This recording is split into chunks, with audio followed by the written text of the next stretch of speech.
Hello students, welcome to Magnet Brains. This is Tazmeen Pathan, your science educator for class 9 and for class 10. तो जैसे कि मैंने आपको अभी बताया बेटा कि मैं आप लोगों को पढ़ा रही हूँ क्लास 9 और क्लास 10 की साइंस, वो भी फुल कंप्लीट डिटेल्ड कोर्स के साथ, जिसमें आपको मिल रहा है बेटा डेली प्रैक्टिस पेपर्स। स्टूडेंट्स, अगर आप लोग सीबीएसई बोर्ड से आते हैं, हम आपको केजी से लेके क्लास 12 तक की free of cost classes provide कराते हैं। और अगर आप लोग स्टेट बोर्ड से आते हैं, जैसे कि MP board, UP board, Bihar board, Delhi board and Rajasthan board, तो बेटा हम लोग आपको प्रोवाइड कराते हैं 6 से लेके क्लास 12 तक की free of cost classes. Students, अगर आपको e books and e notes चाहिए, उसका लिंक आपको नीचे मिल जाएगा डिस्क्रिप्शन बॉक्स में, जाइए और जाकर ग्रैब कर लीजिए। और आप हमें फॉलो कर सकते हैं through YouTube, Facebook, Instagram, Twitter and WhatsApp. इन सब के थ्रू बेटा आप हमें जल्दी से फॉलो भी कर लीजिए, क्योंकि आपको पता है Magnet Brains is the only platform in India where you can access high quality content, वो भी बिल्कुल फ्री ऑफ कॉस्ट। सो भाई विदाउट एनी फर्दर डिले शुरू करते हैं आज का हमारा अमेजिंग सा धमाकेदार सेशन, जिसके अंदर बेटा हम लोग डिस्कस करने जा रहे हैं कि आपका complete chapter revision of chapter structure of the atoms. तो कांग्रेचुलेशन स्टूडेंट्स, आज हम लोग शुरू करेंगे इसका कंप्लीट चैप्टर रिवीजन और बिल्कुल खत्म कर देंगे, और इसके साथ आपकी केमिस्ट्री भी हो जाएगी पूरी तरीके से खत्म। सो क्लास 9 स्टूडेंट्स, कैसा फील हो रहा है? अच्छा फील हो रहा है, नहीं हो रहा है? हाँ जी, अच्छा तो फील हो ही रहा होगा। चलिए बेटा शुरू करते हैं।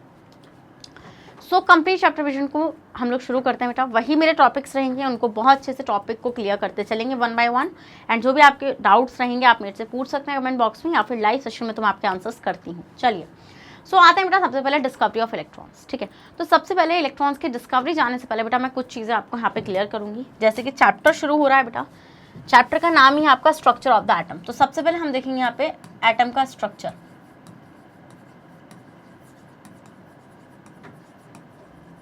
स्ट्रक्चर ऑफ द एटम हम लोग यहाँ पे या फिर पीछे देखते हैं, चलो यहाँ पे।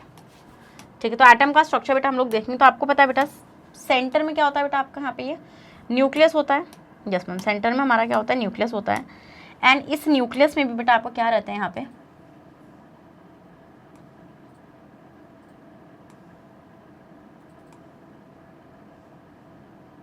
येलो से जो बनाया बेटा मैंने, ये है आपके क्या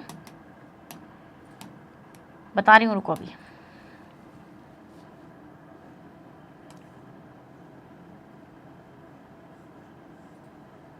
अरे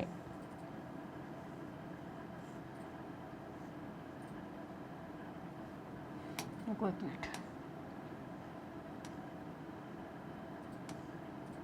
ठीक है, सो ये इस तरीके से रहेगा बेटा आपका। तो अब अगर मैं इनकी लेबलिंग करूँगी तो आप देखेंगे बेटा यहाँ पर कि दिस इज, ये आपका हो जाएगा बेटा nucleus. This is what, this is nucleus here, this is nucleus here.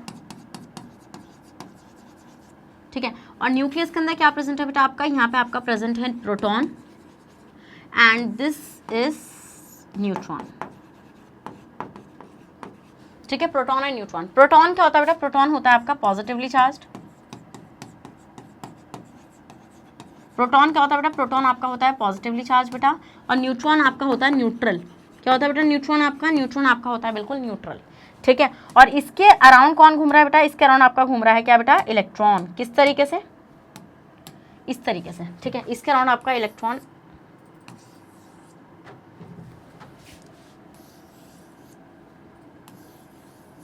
इसके अराउंड बेटा आपका कौन घूम रहा होता है, इलेक्ट्रॉन घूम रहा होता है। ठीक है, so this is the electron here.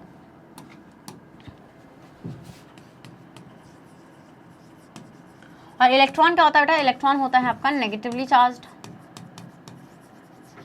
Electron क्या होता है बेटा, इलेक्ट्रॉन आपका होता है नेगेटिवली चार्ज्ड। इतना समझ में आया, नहीं समझ में आया, जल्दी बताओ। इतना समझ में आया ना बेटा।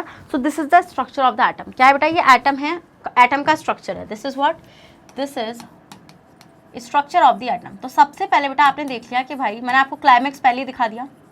तो आप स्ट्रक्चर ऑफ एटम में चीज़ ऑब्जर्व करें बेटा, आपका यहाँ पे इलेक्ट्रॉन होता है बेटा, आपका प्रोटॉन होता है और आपका न्यूट्रॉन होता है। क्या, इलेक्ट्रॉन, प्रोटॉन, न्यूट्रॉन आपका प्रेजेंट रहता है यहाँ पे। यस मैम, ये चीज़ हमारी यहाँ पे प्रेजेंट रहती है। अब हम लोग यहाँ पर ये चीज़ ऑब्जर्व करते हैं बेटा कि भाई किस तरीके से हमें ये पता चला कि एटम में ये आपकी चीज़ें होती है। जैसे कि आपने ये चीज़ देखा था बेटा, जो डाल्टन की एटॉमिक थ्योरी थी, ठीक है, जो आपने पहले पढ़ी है, पिछले चैप्टर में पढ़ी है, वो बहुत बातें सही कर रहा था। ठीक है, बहुत ज़्यादा सही बातें थी, बट कुछ बातें ऐसी थी बेटा जो बिल्कुल मतलब उन्होंने, उनकी थ्योरी का एक ड्रॉबैक बना। जैसे कि उन्होंने बोला कि एटम्स इनडिविजिबल होते हैं। एटम इनडिविजिबल होने का मतलब है कि अगर एटम आपका इनडिविजिबल होता तो ये सब एटॉमिक पार्टिकल्स हमें मिले कैसे। सब एटॉमिक पार्टिकल्स क्या हो गया बेटा, आपके सब एटॉमिक पार्टिकल हो गया इलेक्ट्रॉन, प्रोटॉन और न्यूट्रॉन, ठीक है। तो ये सब एटॉमिक पार्टिकल्स कैसे मिले, तो बेटा यहाँ पर उनका पॉइंट गलत हो गया, क्योंकि एटम्स जो होते हैं बेटा वो आपके डिविजिबल होते हैं किसमें, इनटू 3 सब एटॉमिक पार्टिकल्स, इलेक्ट्रॉन, प्रोटॉन और न्यूट्रॉन। किसमें बेटा, इलेक्ट्रॉन, प्रोटॉन और न्यूट्रॉन में। समझ में आया इतना पॉइंट आप लोगों को, नहीं आया, समझ में आ गया इतना पॉइंट आप लोगों को। तो सबसे पहले आप हम लोग देखिए बेटा यहाँ पे आपकी कि इलेक्ट्रॉन की डिस्कवरी हुई कैसे। आइए पहले इतने का स्क्रीनशॉट लीजिए। चलिए अब देखते हैं। तो आपको पता है बेटा एटम्स जो होते हैं आपके, atoms are made up of 3 सब एटॉमिक पार्टिकल्स, ठीक है। एटम्स जो होते हैं बेटा वो आपके 3 सब एटॉमिक पार्टिकल से मिलकर बने हुए होते हैं। किस किस से बेटा, आपका इलेक्ट्रॉन्स, प्रोटॉन्स एंड न्यूट्रॉन से। Electron has negative charge, electron के ऊपर क्या होता है बेटा, नेगेटिव चार्ज होता है। प्रोटॉन के पास होता है पॉजिटिव चार्ज, और न्यूट्रॉन बेटा कैसे होता है आपका, न्यूट्रॉन के पास कोई चार्ज नहीं होता है, वो कैसा रहता है बेटा आपका, वो न्यूट्रल रहता है। Proton and neutron are present in a small nucleus at the centre of the atom. बेटा जो आपके प्रोटॉन और न्यूट्रॉन होते हैं वो कहाँ पर प्रेजेंट होते हैं बेटा, वो एटम के सेंटर में प्रेजेंट होते हैं। और सेंटर में क्या प्रेजेंट होता है आपका, न्यूक्लियस, ठीक है। Almost the entire mass of the atom is in the nucleus. तो आपके जो प्रोटॉन्स और न्यूट्रॉन्स होते हैं बेटा वो न्यूक्लियस के अंदर प्रेजेंट होते हैं। तो हम ये देखते हैं बेटा जो एंटायर मास होता है एटम का जो पूरा मास होता है बेटा वो कहाँ पर होता है, वो न्यूक्लियस के पास होता है, क्योंकि the electron which are outside the nucleus have a very low mass, ठीक है। हम ये देखते हैं बेटा जो इलेक्ट्रॉन होता है जो न्यूक्लियस के बाहर प्रेजेंट होता है उसका बहुत ही कम मास होता है, बहुत ही स्मॉल मास होता है बेटा, due to presence of proton nucleus as a positive charge.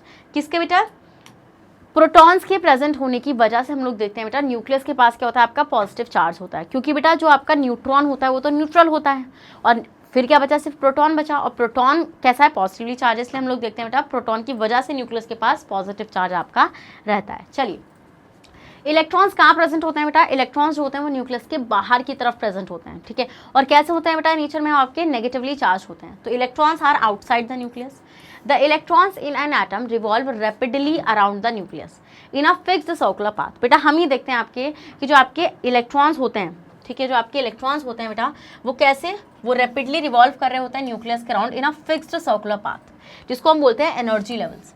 देखो और शेल्स आपके पास बेटा ये क्या है, ये आपके पास है न्यूक्लियस, क्या बेटा, ये आपके पास न्यूक्लियस है, इसके अराउंड बेटा क्या घूम रहा है, ये इलेक्ट्रॉन घूम रहा है। अब देखो इसको इन्होंने ये क्यों बोला कि जो आपके इलेक्ट्रॉन्स है वो एक फिक्स्ड सर्कुलर पाथ में रिवॉल्व कर रहे हैं। इसका मतलब बेटा कि कहीं ना कहीं ये कह रहे हैं ये लोग कि भाई इलेक्ट्रॉन जो है वो आपको कहीं भी नहीं मिल सकता ऐसी बाहर, मतलब अगर वो न्यूक्लियस के बाहर प्रेजेंट भी है बेटा तो हम ये चीज़ ऑब्जर्व करते हैं बेटा, क्या हम लोग ये चीज़ क्या ऑब्जर्व करते हैं, हम ये चीज़ ऑब्जर्व करते हैं वो एक फिक्स्ड पाथ में रिवॉल्व कर रहा है। जैसे कि मान लीजिए मैं एक एग्जांपल लेती हूँ बेटा कि एक कॉलोनी है या फिर एक सोसाइटी है, अब वहाँ पे घर बने हुए हैं, ठीक है। तो घर कैसे बनते हैं बेटा, ये घर बीच में थोड़ा गैप होता है फिर घर होता है, ऐसे थोड़ी सड़क पे लोग रह रहे हैं, नहीं, वो अपने घरों में रहते हैं पर्टिकुलर। तो ऐसे बेटा इलेक्ट्रॉन भी अपने घर में रहता है ना। हम ही देखते हैं जैसे सर्कुलर पाथ जो बेटा मैंने बनाया है, या तो इलेक्ट्रॉन आपको यहाँ मिल सकता है बेटा या फिर इलेक्ट्रॉन आपको यहाँ मिल सकता है, इन दोनों के बीच में इलेक्ट्रॉन के मिलने की संभावना नहीं है। समझ के वाला पॉइंट आप लोगों को, द पॉसिबिलिटी कि आपको बेटा यहाँ मिल जाएंगे वो पॉसिबिलिटी आपको नहीं है, ठीक है। तो इलेक्ट्रॉन आपको एक फिक्स्ड सर्कुलर पाथ में मिलेंगे, और इन फिक्स्ड सर्कुलर पाथ को हम लोग क्या बोलते हैं बेटा, एनर्जी लेवल्स या फिर शेल्स। क्या बोलते हैं बेटा, एनर्जी लेवल्स या फिर शेल्स। समझ में आने वाला पॉइंट आप लोगों को, yes ma'am. Since an atom on the whole is electrically neutral, हम ये देखते हैं बेटा कि जो आपका एटम होता है वो इलेक्ट्रिकली न्यूट्रल होता है।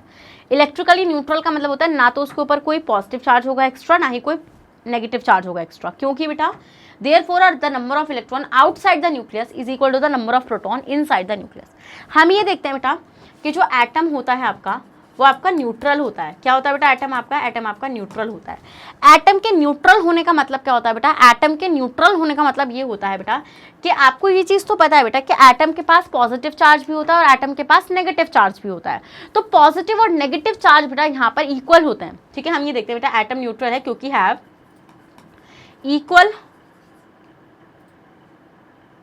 Equal positive and negative charge.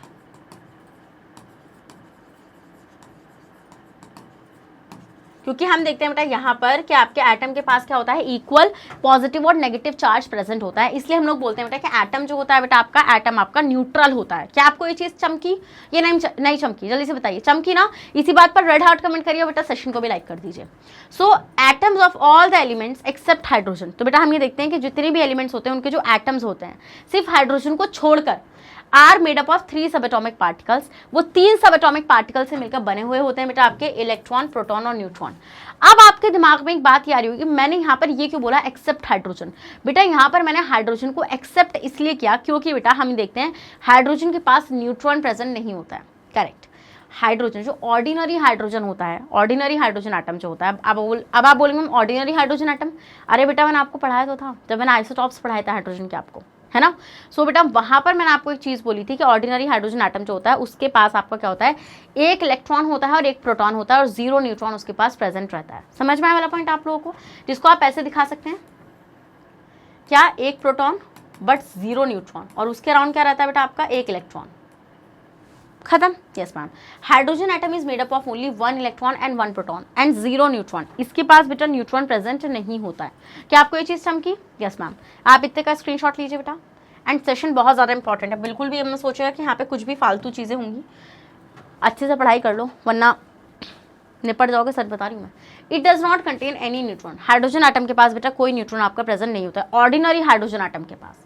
Next आते हैं the atoms of different element differ in the number of electrons, proton and neutron. हम ये देखते हैं बेटा कि जो आपके मतलब जो एलिमेंट्स होते हैं, डिफरेंट एलिमेंट्स होते हैं, उनके एटम्स के पास डिफरेंट प्रोटॉन, न्यूट्रॉन और इलेक्ट्रॉन्स रहते हैं। We will now describe how electron, proton and neutron were discovered and put together to give the structure of atom.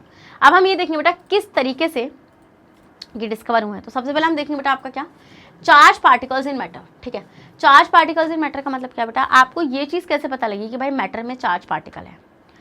अब मैटर किसका बना हुआ होता है, आप ये बताइए मुझे। मैटर जो बना हुआ होता है बेटा आपका, मैटर आपका बना हुआ होता है एटम्स का, और एटम्स के पास क्या है बेटा, प्रोटॉन भी है और न्यूट्रॉन भी, वो प्रोटॉन भी है और इलेक्ट्रॉन भी है। प्रोटॉन के पास पॉजिटिव चार्ज होता है बेटा, इलेक्ट्रॉन के पास नेगेटिव चार्ज होता है नहीं होता है? यस मैम, ये चीज़ तो होती है। सो if you rub a comb in a dry hair, अगर बेटा हम लोग कॉम्ब को रब करेंगे ड्राई हेयर पर, है ना, तो हम ये देखेंगे then this comb attract small pieces of paper. तो एक सिंपल सी एक्टिविटी करो, घर में बैठे हो, एक कॉम्ब लो, ठीक है, कोई भी जो प्लास्टिक कॉम्ब होगा आपके वहाँ पे उसको ले लो एंड पेपर्स को काट लो एंड जस्ट ऐसी पहले बिना रब करे ऐसी उसको ऐसी पास लेकर आना। आप देखोगे कि जो पेपर पीसेस हैं वो बिल्कुल अट्रैक्टिव होंगे। बाद में उसको अपने हेयर से रब करना, देन उसको लेकर जाना पास में, आप देखोगे वो अट्रैक्शन हो जाएगा। क्यों बेटा?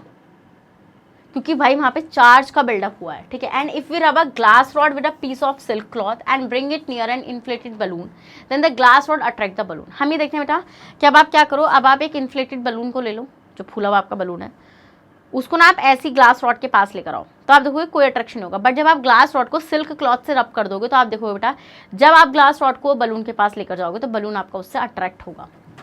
सो we know that electrically charge object can attract an uncharge object. हमें ये चीज़ पता है बेटा कि जो इलेक्ट्रिकली चार्ज ऑब्जेक्ट होती है बेटा वो एक अनचार्ज ऑब्जेक्ट को अट्रैक्ट करती है।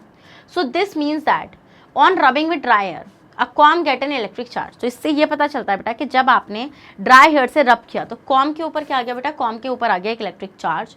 And on rubbing with silk cloth, और बेटा जब आपने ग्लास रॉड को सिल्क क्लॉथ के साथ रब किया तो बेटा उसके पास भी क्या आ गया, आपका इलेक्ट्रिक चार्ज आ गया। इसलिए उसने उस इन्फ्लेटेड बलून को क्या किया बेटा, आपके अट्रैक्ट कर लिया। समझ गया वाला पॉइंट? Yes ma'am. अब आते हैं बेटा आपका क्या, डिस्कवरी ऑफ इलेक्ट्रॉन। किस तरीके से बेटा इलेक्ट्रॉन की डिस्कवरी होती है, आइए देखते हैं। तो देखिए हमें पता है बेटा जो existence of electron in an atom was shown by J Thomson. तो बेटा जे थॉमसन ने इसकी डिस्कवरी की थी इन 1897। उन्होंने ही बताया था बेटा कि एक एटम के पास क्या प्रेजेंट होता है बेटा, एक एटम के पास आपका इलेक्ट्रॉन प्रेजेंट होता है। ये कहना किसका था बेटा, ये कहना था आपके जे थॉमसन का। सो थॉमसन पास्ड इलेक्ट्रिकली बोल रही हूँ। थॉमसन ने क्या किया बेटा, थॉमसन ने एक सेटअप तैयार किया था बेटा, ये सेटअप आपके सामने आपको दिख रहा होगा। ठीक है, थॉमसन ने क्या किया बेटा, थॉमसन ने एक डिस्चार्ज ट्यूब ली। क्या रही बेटा, थॉमसन ने एक आपकी डिस्चार्ज ट्यूब ली। ठीक है, ली, यस मैम। उस डिस्चार्ज ट्यूब में बेटा उसने क्या करा, एयर को फिल किया काफ़ी लो प्रेशर पर। ठीक है, काफ़ी लो प्रेशर पर उसने एयर को यहाँ पे फिल किया और उसने क्या करा बेटा, उसके अंदर ना इसने यहाँ पे ऐसे 2 इलेक्ट्रोड लगाई, एक कैथोड लगाई बेटा और एक एनोड लगाई। ठीक है, यस मैम, लगाई। अब हम देखते हैं बेटा कि ये जो आपकी कैथोड होती है ये आपकी नेगेटिवली चार्ज होती है। क्या होती है बेटा, ये आपकी नेगेटिवली चार्ज होती है। बेटा जो आपकी एनोड होती है, क्या बेटा, जो आपकी एनोड होती है ये आपकी पॉजिटिवली चार्ज होती है। क्या बेटू, ये आपकी होती है पॉजिटिवली चार्ज्ड। ठीक है, होती है, यस मैम होती है। अब इन्होंने क्या करा बेटा, जब इन्होंने इलेक्ट्रिसिटी को पास कराया, ठीक है, हाई वोल्टेज पर, ठीक है, इन्होंने एक वैक्यूम पंप लगा रखा था बेटा जिससे कि मतलब कि आपकी जो एयर है वो काफ़ी लो प्रेशर पे सब चीज़ें रहे। तो हमने देखा इन्होंने हाई वोल्टेज पर इलेक्ट्रिसिटी को पास कराया, तो इन्होंने ये चीज़ ऑब्जर्व करी बेटा, यहाँ पे क्या चीज़ इन्होंने ऑब्जर्व करी कि भाई कैथोड से कुछ रेज निकल रही हैं, ठीक है, कैथोड से कुछ रेज निकल रही है, इन्होंने इसको बोला कैथोड रेज। क्या बोला बेटा इन्होंने इसको बोला कैथोड रेज। और इन्होंने देखा इस कैथोड रे में, ये जो कैथोड रेज है, ठीक है, इसके पास एक नेगेटिवली चार्ज पार्टिकल है। तो हमने देखा बेटा क्या करा इन्होंने, Thomson passed electricity at high voltage through a gas at a very low pressure taken in a discharge tube. तो उन्होंने क्या करा बेटा, उन्होंने एक डिस्चार्ज ट्यूब में बेटा गैस को लिया लो प्रेशर पर, काफ़ी लो प्रेशर पर, और हाई वोल्टेज से यहाँ पे इलेक्ट्रिसिटी को सप्लाई कराया। Stems of minute particles were given out by the cathode. हमने देखा बेटा कि छोटे छोटे पार्टिकल्स की कुछ स्ट्रीम जो है वो कैथोड से निकल रही है। तो these streams of particle are called cathode rays. और इन स्ट्रीम ऑफ पार्टिकल्स को, ये जो स्ट्रीम ऑफ पार्टिकल्स है बेटा, इनको क्या बोला गया, इनको बोला गया आपका कैथोड रेज। क्या बोला गया बेटा, इनको कैथोड रेज बोला गया, because they come out of the cathode. इनको कैथोड रेज बोला गया क्योंकि बेटा ये कैथोड से निकल रही थी। The mass and charge of the cathode ray particle does not depend on the nature of gas taken in a discharge tube. ये बोल रहे थे बेटा, ये जो कैथोड रेज के अंदर जो पार्टिकल्स थे, उन पार्टिकल का जो मास और चार्ज था ना बेटा, वो किस पर डिपेंड नहीं कर रहा था, जो आपने इस डिस्चार्ज ट्यूब के अंदर गैस ली थी ना, उस पर ये डिपेंड नहीं कर रहा था। अब आप सोचोगे मैम ऐसा क्यों, क्योंकि बेटा हम ये देखते हैं कि जो चार्ज पार्टिकल्स थे ना, ये जो कैथोड रेज में जो पार्टिकल्स थे, कैथोड रे पार्टिकल थे बेटा, ये थे आपके नेगेटिवली चार्ज पार्टिकल, मतलब कि ये थे इलेक्ट्रॉन। और इलेक्ट्रॉन जो होता है बेटा, उसका कॉन्स्टिट्यूएंट जो होता है बेटा, वो सेम रहता है हर गैस में, चाहे आप गैस कोई सी भी ले लो बेटा, उस गैस पर वो डिपेंड नहीं करता है। ठीक है, समझ में आया वाला पॉइंट आप लोगों को? यस मैम, ये चीज़ हमें समझ में आ रही है। So cathode rays consist of small negatively charged particle called electrons. तो हमने देखा बेटा कैथोड रे में क्या है बेटा, कैथोड रेज में आपके छोटे नेगेटिवली चार्ज पार्टिकल्स हैं बेटा, जिनको हमने बोला क्या, electrons. Since all the gases from cathode ray it was concluded that all the atoms contain negatively charged particle called electron।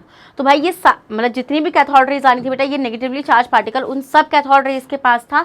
तो यहाँ से हमने एक चीज़ कंक्लूड करी बेटा कि जितने भी एटम्स होते हैं बेटा, उन एटम्स के पास क्या होता है, आपका नेगेटिवली चार्ज पार्टिकल्स होते हैं बेटा, जिनको हम लोग क्या बोलते हैं, जिनको हम लोग बोलते हैं बेटू इलेक्ट्रॉन्स। क्या बोलते हैं, जिनको हम लोग इलेक्ट्रॉन्स बोलते हैं।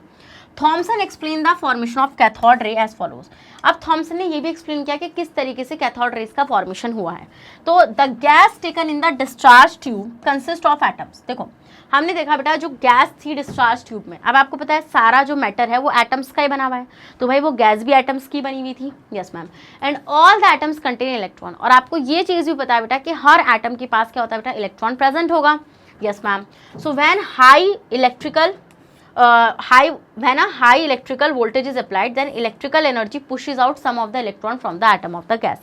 जब आपने हाई इलेक्ट्रिकल एनर्जी की सप्लाई दी, तो हमने देखा बेटा उन हाई इलेक्ट्रिकल एनर्जी सप्लाई की वजह से क्या हुआ बेटा, उन्होंने एटम्स में से कुछ इलेक्ट्रॉन्स को पुश आउट किया, है ना। Yes ma'am, so these fast moving electron forms cathode rays. और इन फास्ट मूविंग इलेक्ट्रॉन्स ने किस चीज़ का फॉर्मेशन किया बेटा, कैथोड रेज का फॉर्मेशन किया। Thus, the formation of cathode rays shows that one of the subatomic particle present in all the atoms is the negatively charged electrons। तो cathode rays की formation से यहाँ पर एक चीज़ तो क्लियर होगी कि बेटा जितने भी आपके एटम्स होते हैं, उन एटम्स में क्या प्रेजेंट होता है बेटा, उन एटम के पास एक सब एटॉमिक पार्टिकल प्रेजेंट होता है जो आपका नेगेटिवली चार्ज होता है, जिसको हम लोग क्या बोलते हैं बेटू, इलेक्ट्रॉन्स बोलते हैं। समझ में आया वाला point? Yes ma'am. So we can now define an electron as follows. तो अब हम लोग यहाँ से इलेक्ट्रॉन को डिफाइन कर सकते हैं बेटा कुछ इस तरीके से कि इलेक्ट्रॉन जो होता है बेटा आपका, वो नेगेटिवली चार्ज पार्टिकल होता है। क्या, इलेक्ट्रॉन जो होता है बेटा आपका, ये आपका नेगेटिवली चार्ज पार्टिकल होता है, found in the atoms of all the elements, जो हर एलिमेंट के एटम्स में क्या करा जाता है बेटा, पाया जाता है। The electrons are located outside the nucleus. But अगर मैं यहाँ पे इलेक्ट्रॉन की लोकेशन की बात करूँगी तो आप देखेंगे बेटा, इलेक्ट्रॉन्स जो होते हैं वो न्यूक्लियस के बाहर प्रेजेंट होते हैं इन an atom. Only hydrogen atom contain one electron. बेटा हम ये देखते हैं कि सिर्फ और सिर्फ आपका हाइड्रोजन एटम होता है जो एक इलेक्ट्रॉन को कैरी करता है। All other atoms contain more than one electron. हम ये देखते हैं बेटा, और जितने भी एटम्स होते हैं हाइड्रोजन के अलावा, उन सब में एक से ज़्यादा इलेक्ट्रॉन आपके प्रेजेंट रहते हैं। An electron is usually represented by the symbol ई।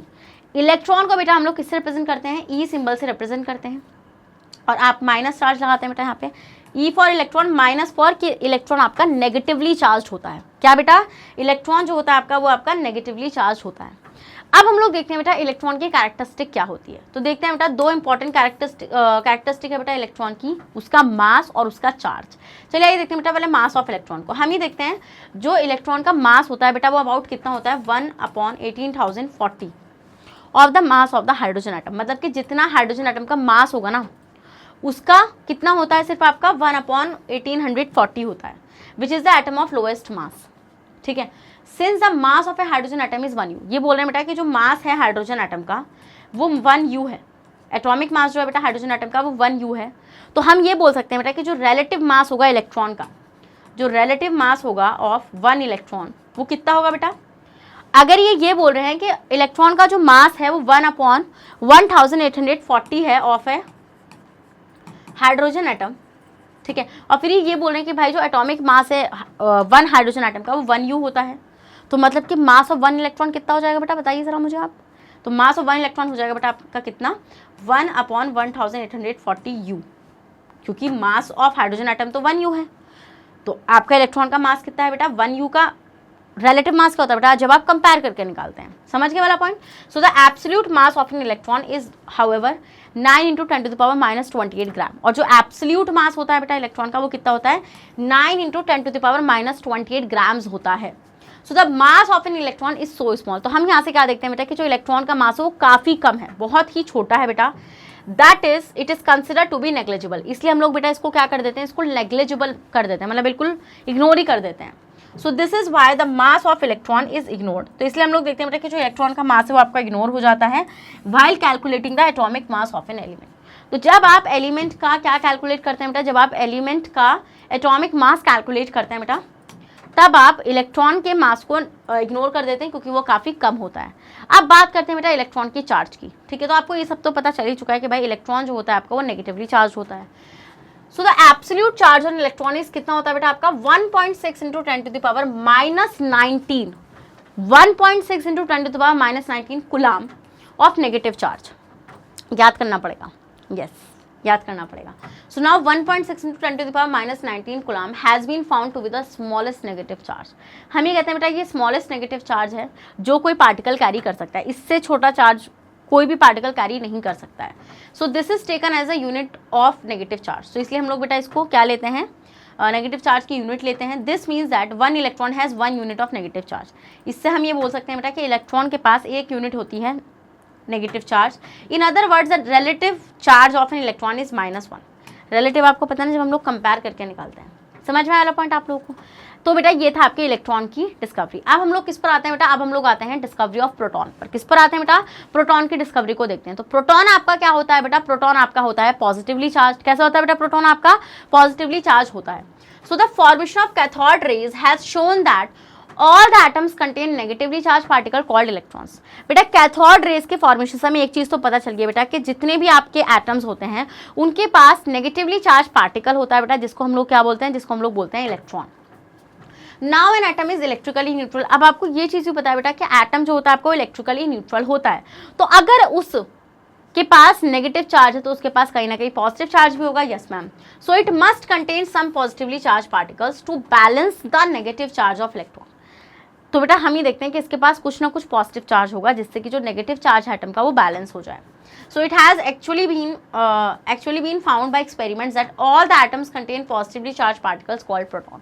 तो एक्सपेरिमेंट से बेटा ये चीज़ पता चली कि जितने भी आपके एटम्स होते हैं, क्या जितने भी आपके एटम्स होते हैं बेटा उन एटम्स के पास क्या होता है आपका पॉजिटिवली चार्ज पार्टिकल भी प्रेजेंट होता है।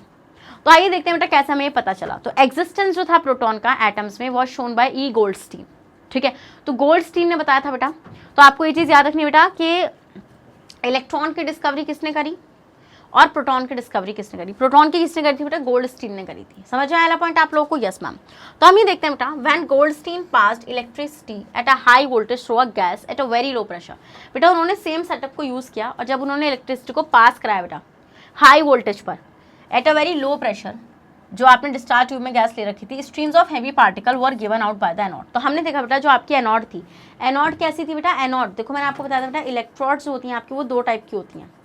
एक होती है बेटा आपकी क्या कैथोड और एक आपकी क्या होती है बेटा एनोड। तो हम ये देखते हैं बेटा जो आपकी कैथोड होती है ये आपकी नेगेटिवली चार्ज होती है और जो आपकी एनोड होती है बेटा ये आपकी पॉजिटिवली चार्ज होती है। तो हमने देखा कैथोड में से निकले थे क्या, इलेक्ट्रॉन्स। और एनोड में से क्या निकलेंगे बेटा, एनोड में से आपके निकलेंगे क्या बेटा, आपके पॉजिटिवली चार्ज पार्टिकल्स, जिनको हम लोग क्या बोलेंगे बेटा, प्रोटॉन्स बोलेंगे। तो हमने देखा बेटा एनोड में से काफ़ी भारी पार्टिकल्स निकले, ठीक है। तो these stream of particle are called anode rays, और इनको हमने क्या बोला बेटा, एनोड रेज बोला। देखो आपकी सेटअप बेटा ये एनोड थी, तो एनोड में से आप देख रहे हैं बेटा भारी रेज निकल रही, जिनको हम लोगों ने बोला है anode rays. Anode rays consist of positively charge particle. So anode rays में क्या था बेटा, एनोड रेज में था आपके positively charge particles. The mass and charge of the anode रे particles depend on the nature of the gas taken in the discharge tube. हम ये देखते हैं बेटा कि जो मास और चार्ज होगा ना इन एनोड रेज पार्टिकल का, वो गैस के नेचर पर डिपेंड करेगा। क्योंकि बेटा ये जो आपने यहाँ पे गैस ली है, अब आपने मान लो कोई डिफरेंट गैस ली, तो बेटा हम ये देखते हैं डिफरेंट गैस जो है उसके एटम्स डिफरेंट होंगे, और एटम्स अगर डिफरेंट होंगे बेटा तो हम देखते हैं एटम्स के पास डिफरेंट प्रोटॉन और डिफरेंट न्यूट्रॉन होते हैं। तो बेसिकली बेटा जब प्रोटॉन का मास डिफरेंट होगा, मतलब कि नंबर ऑफ प्रोटॉन डिफरेंट रहेंगे, किसी में ज़्यादा किसी में कम, तो बेटा इसलिए हम देखते हैं कि भाई इन एनोड रे पार्टिकल्स का जो मास और चार्ज है वो किस पर डिपेंड करेगा, गैस के नेचर पर डिपेंड करेगा। समझ में आया वाला point? Yes ma'am. Different gases give different type of anode rays. हम ये देखेंगे बेटा जो डिफरेंट गैसेस होंगी वो डिफरेंट टाइप के एनोड रेज देंगी, कि डिफरेंट गैसेस में डिफरेंट टाइप के आपके एटम्स प्रेजेंट रहेंगे, which contain positively charge particles having different masses and different charges. तो बेटा उन एनोड रेज में क्या है बेटा, उन एनोड रेज में है आपके पॉजिटिवली चार्ज पार्टिकल्स जिनका डिफरेंट मास होता है बेटा और डिफरेंट उनका चार्ज होता है। समझ में आया? Yes ma'am. Hydrogen gas is the lightest gas and hydrogen atom is the lightest atom. बेटा हम ये देखते हैं कि जो आपकी हाइड्रोजन गैस होती है वो आपकी लाइटेस्ट गैस होती है, और हाइड्रोजन एटम आपका लाइटेस्ट एटम होता है। क्या होता है बेटा, आपका लाइटेस्ट एटम होता है। So the positive particles obtain from hydrogen gas are the lightest and have the smallest charge. तो हम ये देखते हैं बेटा हाइड्रोजन गैस से जो हमें क्या मिलेगा बेटा, हाइड्रोजन गैस से जो हमें पार्टिकल मिलेगा वो काफ़ी लाइटेस्ट होगा और उस पर काफ़ी स्मॉलेस्ट चार्ज होगा। The anode ray obtained from hydrogen gas are made up of same type of positive particles. These particles are called protons. तो हम ये देखते हैं बेटा जो एनोड रेज हमें कहाँ से मिलेंगी बेटा, हाइड्रोजन गैस से मिलेंगी। वो सेम टाइप के पॉजिटिव पार्टिकल से बनी हुई होती हैं, जिनको हम लोग क्या कहते हैं बेटा, जिनको हम लोग प्रोटॉन्स बोलते हैं।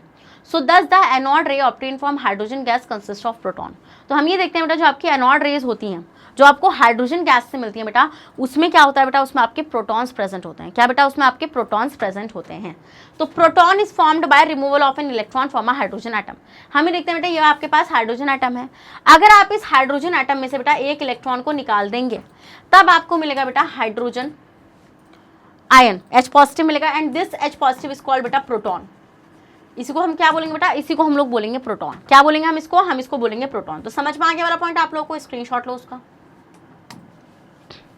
सो ये थे बेटा कौन, हमारे गोल्डस्टीन, ठीक है, वो साइंटिस्ट जिन्होंने हमारे प्रोटॉन को डिस्कवर किया था। ठीक है, समझ में आया वाला पॉइंट है, नहीं आया समझ में, बताओ आगे समझ में। और ये उनका पूरा एक्सपेरिमेंट था जिसके थ्रू उन्होंने उसको डिस्कवर किया था।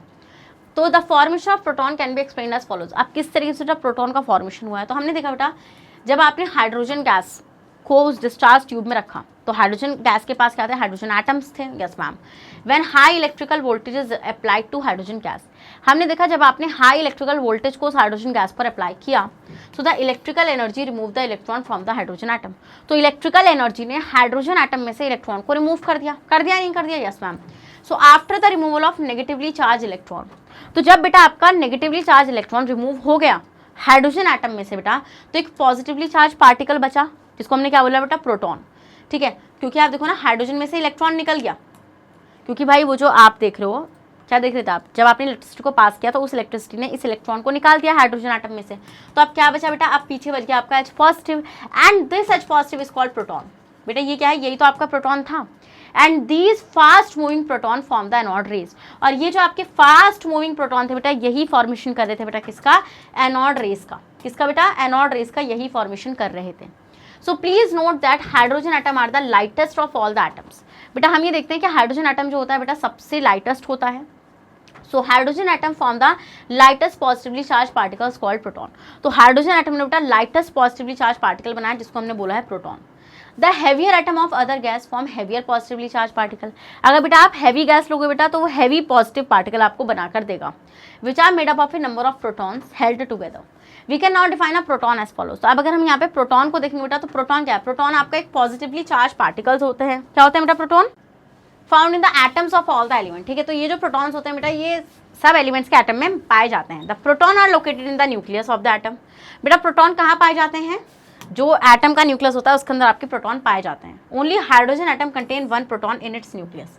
बेटा हम ये देखते हैं कि सिर्फ आपका हाइड्रोजन एटम होता है बेटा जो एक प्रोटॉन कैरी करता है अपने न्यूक्लियस में, वरना और जो एटम्स होते हैं मतलब और एलिमेंट्स के जो एटम्स होते हैं बेटा वो आपके एक से ज़्यादा प्रोटॉन को कैरी करते हैं। ठीक है, अब proton is usually represented by the symbol P. बेटा इसको हम किससे रिप्रेजेंट करते हैं? पी सिंबल से रिप्रेजेंट करते हैं, साथ में प्लस साइन को यूज करते हैं। Plus sign indicate the positive charge here.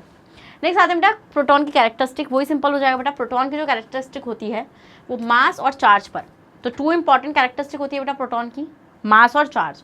तो मास ऑफ प्रोटॉन हम देखते हैं बेटा, proton is actually a hydrogen atom. तो प्रोटॉन क्या होता है? बेसिकली आपका एक हाइड्रोजन एटम होता है which has lost its electron, जिसने अपने एक इलेक्ट्रॉन को खो दिया है। ठीक है, yes ma'am. Since the mass of electron is very small, हम ये देखते हैं बेटा इलेक्ट्रॉन का मास काफी स्मॉल होता है, so we can say that mass of proton is equal to the mass of hydrogen atom. तो हम ये बोल सकते हैं बेटा कि जो मास है हाइड्रोजन एटम का उसके इक्वल होता है मास of proton, but the mass of hydrogen atom is 1 U। हम ये कहते हैं बेटा कि जो हाइड्रोजन एटम का मास है वो कितना है बेटा? 1 U है। So therefore the relative mass of proton is 1 U। तो हम ये बोलेंगे जो रिलेटिव मास है बेटा प्रोटॉन का वो भी आपका 1 U रहेगा। However, we compare the mass of a proton with that of an electron, then the mass of a proton is 1840 times। क्योंकि आपसे मैंने एक चीज बोली थी बेटा कि इलेक्ट्रॉन का मास होता है, अब बताओ तो मास ऑफ इलेक्ट्रॉन कितना होता है बेटा? 1/1840 ऑफ हाइड्रोजन एटम। और हाइड्रोजन एटम का मास कितना है बेटा? हाइड्रोजन एटम का मास ही तो आपका क्या है? 1840 है, तो इसलिए तो बोल रहे हैं प्रोटॉन का मास भी आपका 1840 हो जाएगा। तो इसलिए अगर इलेक्ट्रॉन के मास को कंपेयर करूंगी प्रोटॉन के मास से बेटा, तो इलेक्ट्रॉन का मास कितना रहेगा बेटा आपका यहाँ पे? तो आपका हम ये देखेंगे प्रोटॉन का मास इलेक्ट्रॉन के कंपेरिजन में हम देखेंगे कि भाई the mass of proton is 1840 times than that of a electron. तो इलेक्ट्रॉन का जितना ही मास है उसके 1840 टाइम्स मास है बेटा प्रोटॉन का, कितना ज़्यादा मास है। सो एब्सोल्यूट मास होता है बेटा प्रोटॉन का वो होता है आपका 1.6 × 10⁻⁻24 ग्राम्स। ठीक है, इतना एब्सोल्यूट मास होता है बेटा। सो चार्ज देखेंगे बेटा अगर हम लोग प्रोटॉन का, तो चार्ज होता है बेटा प्रोटॉन का वो is equal and opposite to the charge of electron. तो जितना इलेक्ट्रॉन का चार्ज होता है बेटा उसके इक्वल होता है और अपोजिट होता है। ठीक है, तो इलेक्ट्रॉन का कितना था बेटा? So the absolute charge of proton is 1.6 × 10⁻⁻19 coulomb of a positive charge. So 1.6 × 10⁻⁻19 coulomb has been found to be smallest positive charge. तो बेटा ये आपका smallest positive charge होता है जो कोई particle carry करता है। So this is taken as the unit of positive charge. This means that proton carries 1 unit positive charge. In other words, the relative charge of proton is 1+. ठीक है, मतलब कि +1। अब the formation of cathode rays and anode rays on passing electricity. अब किस पर आते हैं बेटा? आप देखेंगे हम लोग प्रोटॉन की डिस्कवरी को। तो हमने इलेक्ट्रॉन की डिस्कवरी देख ली, न्यूट्रॉन की डिस्कवरी देख ली, अब हम लोग किस पर आ रहे हैं बेटा? अब हम लोग आ रहे हैं आपकी प्रोटॉन की डिस्कवरी पर। तो हम ये देखते हैं बेटा कैथोड रेज का फॉर्मेशन और एनोड रेज के फॉर्मेशन से हमें क्या चीज़ समझ में आ रही है बेटा? हमें ये चीज़ समझ में आ रही है भाई कि एटम्स जो है आपका वो इंडिविजिबल नहीं होता है, इज नॉट इंडिविजिबल, ये आपका डिविजिबल होता है बेटा। ठीक है, it is made up of smaller particle. बेटा एटम जो आपका होता है वो आपका स्मॉलर पार्टिकल का बना हुआ होता है, जिसमें आप देखते हैं इलेक्ट्रॉन प्रोटॉन और न्यूट्रॉन आते हैं। Actually the formation of cathode rays tells us the atom contain negatively charge particles. हम ये देखते हैं बेटा कैथोड रेज के फॉर्मेशन होने की वजह से हमें ये चीज़ पता चलती है भाई कि जो एटम होता है उसके पास नेगेटिवली चार्ज पार्टिकल होता है, जिसको हम लोग क्या बोलते हैं बेटा? Electron. Whereas the formation of anode rays, और एनोड रेज के फॉर्मेशन की वजह से हमें ये चीज़ समझ में आती है बेटा एटम्स के पास क्या होते हैं बेटा? पॉजिटिवली चार्ज पार्टिकल्स होते हैं। ठीक है, जिनको हम लोग क्या बोलते हैं बेटा? जिनको हम लोग बोलते हैं प्रोटॉन। क्या बोलते हैं? Proton. So after the discovery of proton and electron it was noticed that all the mass of an atom can not be accounted for on the basis of only protons and electron present in it. हम ये देखते हैं बेटा जब आपके proton की और electron की डिस्कवरी हुई तो हमने एक चीज़ ऑब्जर्व करी भाई कि जो पूरा इंटायर मास है एटम का वो सिर्फ आपके इलेक्ट्रॉन और प्रोटॉन पर डिपेंड नहीं करता। इलेक्ट्रॉन पर तो करता ही नहीं है क्योंकि इलेक्ट्रॉन का मास ही इतना कम होता है which is negligible. So for example a carbon atom, बेटा ये बोल रहे हैं अगर हम लोग यहाँ पे एग्जाम्पल लेते हैं बेटा किसका? कार्बन एटम का। तो अगर हम लोग यहाँ पे कार्बन एटम का एग्जाम्पल लेंगे बेटा जिसके पास 6 प्रोटॉन होते हैं और 6 इलेक्ट्रॉन होते हैं। क्या बेटा? जिसके पास 6 प्रोटॉन होते हैं आपके और 6 इलेक्ट्रॉन होते हैं। So now the mass of electron is so small. हम ही देखते हैं बेटा इलेक्ट्रॉन का जो मास है वो काफी छोटा होता है आपका, that is it can be ignored. तो आप इसको इजिली इग्नोर कर सकते हैं। So the atomic mass of carbon should be of only 6U। तो हम ये देखते हैं बेटा जो एटॉमिक मास होता है कार्बन का वो सिर्फ 6U होना चाहिए, बट वो तो 12U होता है। तो ऐसा क्यों? So which is the mass of 6 proton? This however is wrong because the actual atomic mass of carbon is 12U। So then how do we explain this extra mass of 6 unit? तो आपको पता है बेटा अगर हम लोग सिर्फ proton और इलेक्ट्रॉन के बेसिस पर देखेंगे बेटा तो इलेक्ट्रॉन का मास तो नेग्लिजिबल है, बट इलेक्ट्रॉन ये बोल रहे हैं कि भाई कार्बन के पास 6 प्रोटॉन होते हैं। कितने होते हैं? 6 प्रोटॉन होते हैं। तो on the basis of 6 proton carbon का जो मास होना चाहिए था, एटॉमिक मास, वो 6u होना चाहिए था, बट भाई वो होता तो 12u है। तो इसका मतलब ये जो एक्स्ट्रा 6u आए हैं, ये आए कहाँ से? इसको एक्सप्लेन करते हैं बेटा प्रोटॉन, है ना, वो neutron. So this problem was solved by the discovery of another subatomic particle by James Chadwick in 1932। जब बेटा जेम्स चैडविक ने न्यूट्रॉन की डिस्कवरी करी बेटा, उसके बाद ये जो गुत्थी थी ये भी सुलझ गई। हाँ, उस पार्टिकल को हमने क्या बोला बेटा? न्यूट्रॉन बोला। So the neutron is a neutral particle. तो हम ये देखते हैं न्यूट्रॉन जो होता है बेटा आपका एक न्यूट्रल पार्टिकल होता है, found in the nucleus of the atom, जो एटम के न्यूक्लियस में पाया जाता है। Atoms of all the element contain neutrons. हम ये देखते हैं बेटा कि एलिमेंट्स के जो एटम्स होते हैं उन सबके पास क्या प्रेजेंट होता है बेटा? न्यूट्रॉन्स प्रेजेंट होते हैं, except ordinary hydrogen atom which does not contain any neutron. ठीक है बेटा, जो आपका ऑर्डिनरी हाइड्रोजन एटम होता है उसके पास कोई न्यूट्रॉन नहीं होता है। तो ये चीज़ आपको याद रखनी है, कॉन्सेप्ट रजिस्टर में लिखिए इस चीज़ को। The sub atomic particle not present in a hydrogen atom is neutron. तो कौन सा सब एटॉमिक पार्टिकल बेटा हाइड्रोजन एटम में प्रेजेंट नहीं होता? Neutron. Hydrogen atom contain only 1 proton and 1 electron. A neutron is represented by the symbol n। हम ये देखते हैं बेटा न्यूट्रॉन जो होता है वो n सिंबल से रिप्रेजेंट किया जाता है। तो आइए देखते हैं न्यूट्रॉन की क्या क्या कैरेक्टरिस्टिक होगी बेटा। तो वही बात है बेटा, मास of neutron and charge of neutron. तो दो इंपॉर्टेंट कैरेक्टरिस्टिक हम लोग देखेंगे मास ऑफ न्यूट्रॉन। तो हम ये देखते हैं बेटा कि जो न्यूट्रॉन का मास होता है वो प्रोटॉन के मास के बिल्कुल इक्वल होता है। करेक्ट। तो मतलब जैसे कार्बन की बात करते थे बेटा, कार्बन के पास कितना था बेटा? कार्बन के पास 6 प्रोटॉन थे। तो मतलब कार्बन के पास अगर 6 प्रोटॉन थे बेटा तो कार्बन के पास 6 न्यूट्रॉन भी होंगे। और हम ये देखते हैं बेटा जो मास होता है ना, जो मास होता है किसी भी एटम का, वो आपके प्रोटॉन और न्यूट्रॉन पर डिपेंड करता है। तो प्रोटॉन प्लस न्यूट्रॉन मतलब कि total number of proton and neutron inside the nucleus decides the mass of the atom of an element. तो 6 + 6 इज इक्वल्स टू 12u। कितना हो जाएगा बेटा आपका? 12u हो जाएगा। So the mass of the neutron is equal to the mass of a proton. In other words the relative mass of neutron is 1u। हम ये बोल रहे हैं, जैसे मान लीजिए दूसरे वर्ड में रिलेटिव आपको पता है ना, जब हम कंपेयर कर रहे होते हैं तो हम ये बोल रहे हैं कि भाई जो रिलेटिव मास है न्यूट्रॉन का वो 1u है। क्या है बेटा? 1u है। So the absolute mass of neutron is 1.6 × 10⁻⁻24 ग्राम। आपको इतना यहाँ से याद रखना है सिर्फ कि भैया मास ऑफ न्यूट्रॉन और मास ऑफ प्रोटॉन इक्वल होता है। डन? Yes ma'am. तो क्या आपको अब ये समझ में आ गया कि भाई कार्बन का मास, एटॉमिक मास 12u कैसे था? सो चार्ज ऑफ न्यूट्रॉन, अब हम लोग देखें बेटा क्या चार्ज ऑफ न्यूट्रॉन की अगर मैं बात करूँ बेटा तो हम ये देखते हैं न्यूट्रॉन के पास कोई चार्ज नहीं होता है। It is electrically neutral. क्या होता है बेटा आपका? ये आपका इलेक्ट्रिकली न्यूट्रल होता है। We are now in a position to explain why the atomic mass of carbon is 12u। तो अब हम लोग इस पोजिशन में तो आ चुके हैं कि हम लोग ये चीज एक्सप्लेन करते हैं कि भाई जो आपका कार्बन होता है उसका एटॉमिक मास 12u कैसे होता है। So it is known that carbon atom contains 6 proton and 6 neutron, so each having a mass of 1u now. ठीक है, so atomic mass of carbon is equals to mass of proton plus mass of neutrons. तो mass of neutron, तो बेटा आपको पता है एक neutron का मास कितना है? 1u का है। तो बेसिकली 6 न्यूट्रॉन का मास कितना होगा? 6u। ऐसे ही 1 प्रोटॉन का मास कितना है? 1u का है। तो ऐसे ही 6 प्रोटॉन का मास कितना होगा? 6u। तो 6u plus 6u is equals to 12u। समझ में आया वाला point? Yes ma'am. So thus the atomic mass is given by the sum of the masses of proton and neutron present in the nucleus of an atom. The mass of electron present in an atom is very very small, so it is ignored. ठीक है, हम ही देखते हैं बेटा electron का जो मास होता है वो काफी स्मॉल होता है, तो आप उसको इजीली क्या कर सकते हैं बेटा? आप उसको इजीली इग्नोर कर सकते हैं। समझ में आया वाला पॉइंट आप लोग को? Yes ma'am. We will now compare proton, neutron and electron in respect to their relative mass. अब हम लोग इजीली बेटा इलेक्ट्रॉन, प्रोटॉन और न्यूट्रॉन को क्या कर सकते हैं? कंपेयर कर सकते हैं। किसके? उसके मास और चार्ज के बेसिस पर। तो आइए देखें बेटा प्रोटॉन को अगर मैं यहाँ से देखूंगी तो प्रोटॉन में आप देख रहे हैं प्रोटॉन का रिलेटिव मास है बेटा 1u। ठीक है, और उसका चार्ज है बेटा +1 और उसकी लोकेशन कहाँ होती है बेटा? इन द न्यूक्लियस। आपको पता है बेटा प्रोटॉन और न्यूट्रॉन जो होते हैं आपके, क्या प्रोटॉन और न्यूट्रॉन जो होते हैं बेटा वो न्यूक्लियस के अंदर होते हैं और न्यूक्लियस के बाहर आपका इलेक्ट्रॉन घूम रहा होता है। ठीक है, तो लोकेशन तो आपको तीनों की पता चल गई। अब न्यूट्रॉन की बात करूँ बेटा तो न्यूट्रॉन का जो मास होता है बेटा वो प्रोटॉन के इक्वल होता है। तो अगर प्रोटॉन का मास 1u है तो न्यूट्रॉन का भी 1u हो जाएगा। Yes ma'am. और रिलेटिव चार्ज बेटा इसके पास 0 होता है। फिर इलेक्ट्रॉन की बात करूँगी बेटा तो इलेक्ट्रॉन का मास कितना होता है? अब मैंने आपको एक चीज़ बताई थी, प्रोटॉन बेसिकली क्या है? जब आप हाइड्रोजन में से एक इलेक्ट्रॉन को रिमूव करोगे तो आपका प्रोटॉन बनेगा। अब हाइड्रोजन का मास कितना होता है बेटा? हाइड्रोजन का मास होता है, मतलब जो हाइड्रोजन के एटम का मास होता है वो कितना हो जाएगा आपका? 1840। तो मतलब कि इलेक्ट्रॉन का मास कितना होता है? 1/1840 ऑफ द हाइड्रोजन एटम। ठीक है, तो इसलिए इसका इतना मास रहेगा।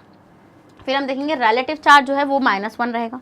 क्या आपको पता है माइनस रहता है ना आपका, माइनस साइन रिप्रेजेंट करता है कि नेगेटिवली चार्ज है, और 1 रिप्रेजेंट करता है इसके मास को, ठीक है, और आउटसाइड द न्यूक्लियस ये आपका प्रेजेंट होता है। चलिए अब आते हैं बेटा आपका किस पे, अब हम लोग आते हैं स्ट्रक्चर ऑफ एटम। तो एटम का स्ट्रक्चर तो आपको पता ही है क्या होता है बेटा, एटम का स्ट्रक्चर आपका कि भाई बीच में आपका न्यूक्लियस होता है, उस न्यूक्लियस में आपका न्यूट्रॉन और प्रोटॉन प्रेजेंट रहता है बेटा, और उसके अराउंड बेटा आपका कौन घूम रहा है, इलेक्ट्रॉन घूम रहा होता है।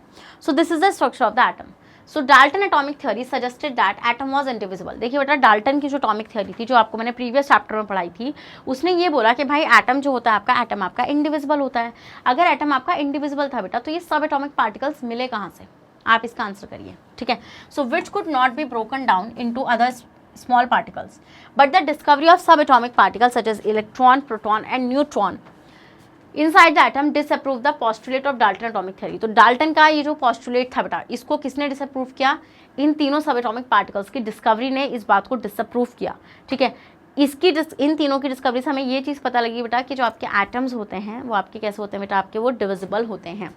The discovery of electrons and protons suggested that atoms are divisible and do have an inner structure। और उनका क्या होता है बेटा, एक inner structure होता है। समझ में आया वाला पॉइंट आप लोगों को? यस मैम, ये चीज़ हमें समझ में आ चुकी है। चलिए नेक्स्ट, अब हम लोगों ने बेटा खत्म कर दी है डिस्कवरीज। अब हम लोग किस पर आते हैं बेटा, Thompson model of the atom. किसको देखेंगे बेटा हम लोग देखेंगे थॉमसन के मॉडल को, जे थॉमसन के मॉडल को देखेंगे हम लोग। तो जे थॉमसन का जो मॉडल था बेटा, ठीक है, उन्होंने अपने मॉडल को प्रपोज्ड किया था बेटा 1903 में। So when J Thomson proposed his model of atom in 1903, then only electrons and protons were known to be present in the atom। तो बेटा उस टाइम तक सिर्फ इलेक्ट्रॉन और प्रोटॉन की डिस्कवरी हुई थी, न्यूट्रॉन की डिस्कवरी उस टाइम तक नहीं हुई थी। So according to Thomson model of the atom, तो बेटा अगर जब प्रोटॉन की डिस्कवरी ही न्यूट्रॉन की डिस्कवरी नहीं होती, तो नहीं हुई थी, तो वो किस तरीके से उसका अरेंजमेंट बता सकते थे एटम के अंदर, है ना? Yes ma'am. So an atom consist of A sphere. उन्होंने बोला कि भाई जो एटम होता है वो स्फीयर है एक तरीके से, ऑफ पॉजिटिव चार्ज का, with a negatively charge electrons embedded in it. और उसके अंदर इलेक्ट्रॉन्स जो है बेटा वो एम्बेडेड हुए में। अब देखो कैसे, उन्होंने बोला कुछ ऐसा, उन्होंने बोला कि भाई अपना ये स्फीयर है बेटा,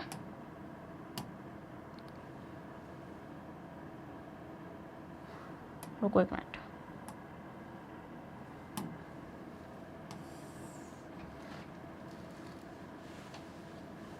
ठीक है। ये क्या था बेटा, ये आपका स्फीयर था, ठीक है। और ये जो रेड वाला पार्ट है बेटा, क्या ये जो आपका रेड वाला पार्ट है, कौन सा, ये वाला पार्ट, ये जो आपका रेड पार्ट है बेटा, ये क्या रिप्रेजेंट कर रहा है बेटा, ये आपका रिप्रेजेंट कर रहा है पॉजिटिवली चार्ज प्रोटॉन्स, ठीक है। तो ये क्या है बेटा, रेड पार्ट क्या रिप्रेजेंट कर रहा है, यहाँ पे ये पॉजिटिव पार्ट को रिप्रेजेंट कर रहा है, पॉजिटिव पार्ट को। पॉजिटिव पार्ट क्या है बेटा, पॉजिटिव पार्ट है आपका प्रोटॉन, डन। और इसके अंदर बेटा यहाँ पर आपके इस तरीके से क्या एम्बेडेड है,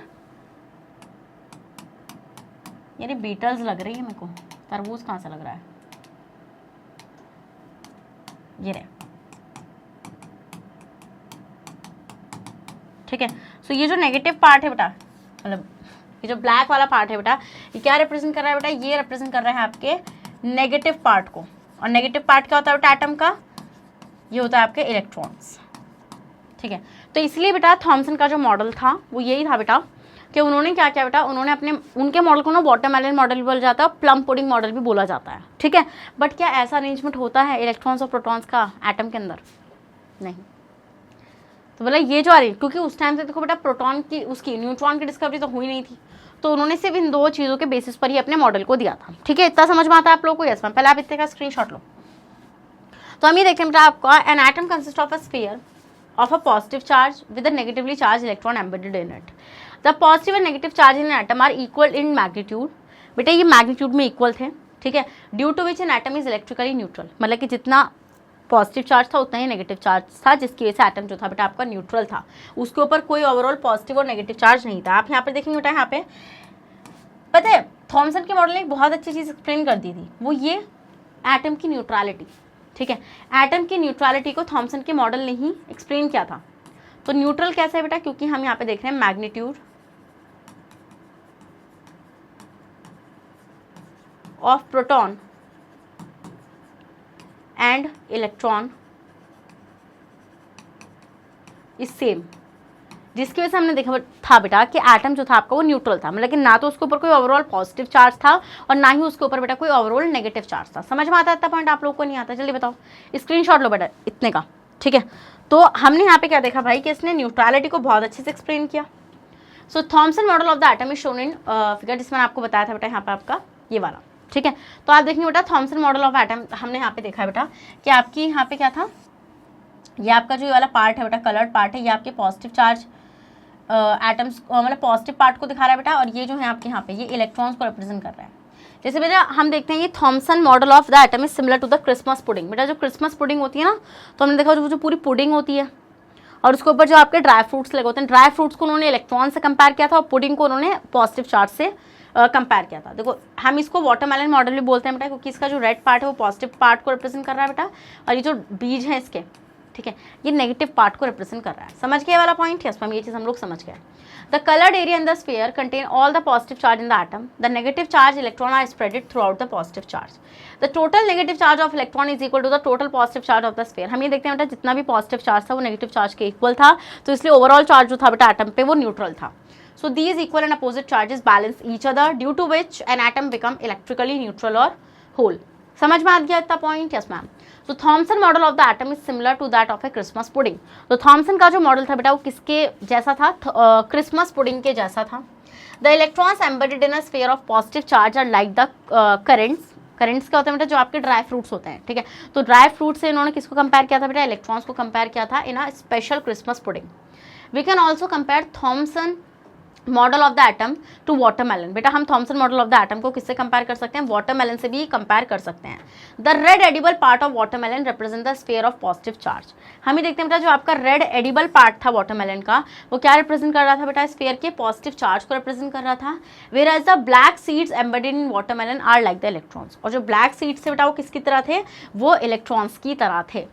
So although Thomson model of the atom explained the electrically neutral nature of the atom, but it could not explain the result of various experiments carried out by other scientists such as Rutherford experiment. ठीक है, तो हमने देखा बेटा सबसे important चीज़ बेटा क्या है कि जो थॉमसन ने मॉडल दिया था वो न्यूट्रलिटी ऑफ एटम को तो अच्छे से एक्सप्लेन कर रहा था, बट बेटा वो जो उन्होंने मॉडल दिया था एटम का, ऐसा तो एटम का स्ट्रक्चर होता ही नहीं है, एटम का मॉडल ऐसा होता ही नहीं है, ठीक है। बट कोई नहीं, उन्होंने जितना उस टाइम तक दिया उस टाइम तक वैसे भी न्यूट्रॉन की डिस्कवरी भी नहीं होती, तो उस टाइम तक उनका काम जो था वो बहुत अच्छा था, ठीक है।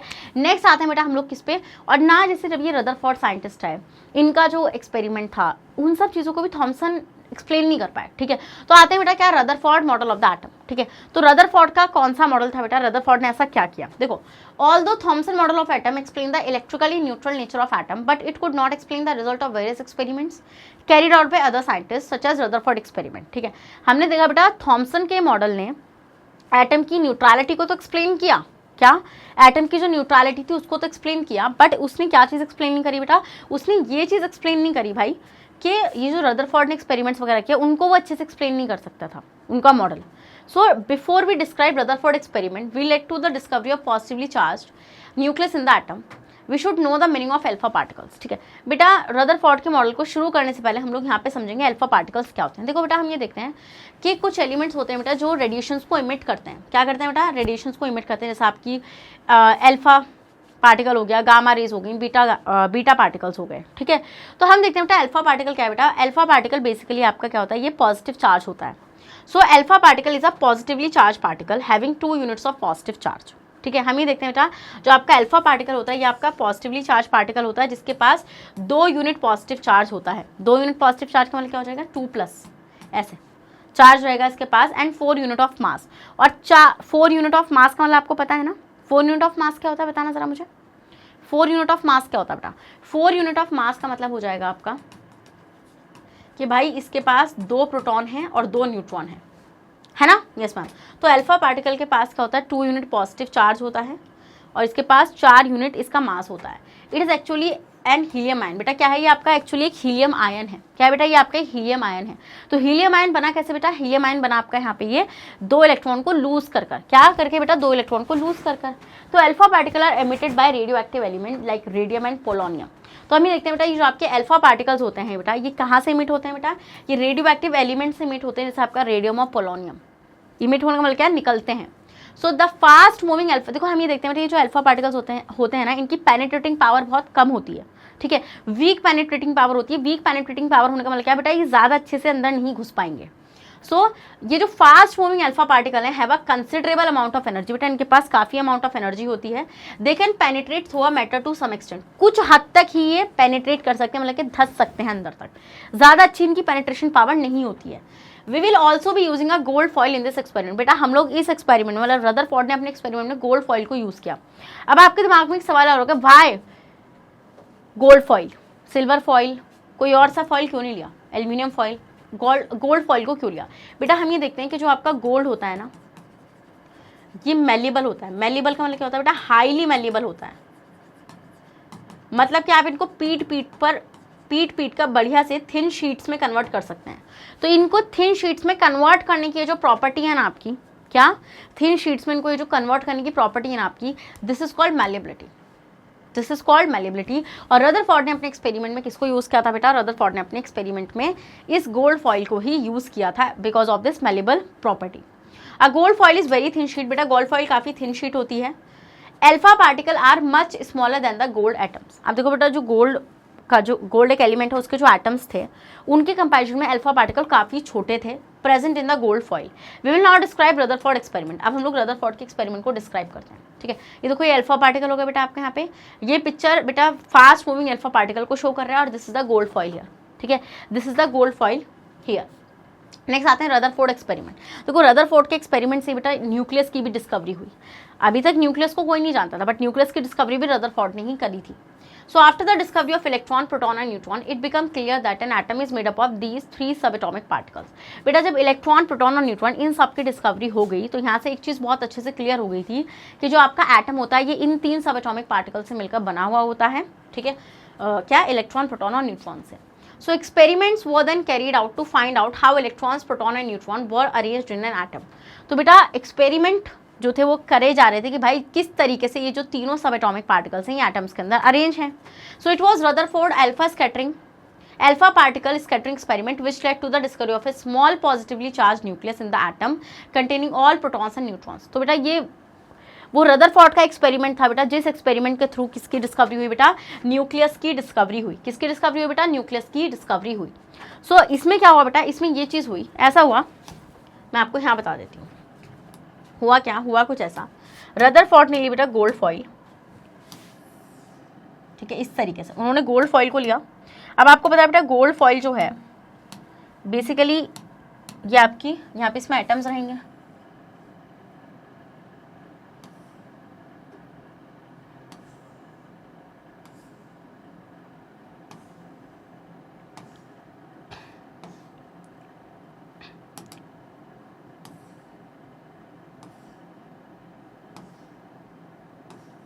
ठीक है, ये एटम्स हो गए। और यहाँ पे क्या होगा बेटा, सेंटर में आपका, अरे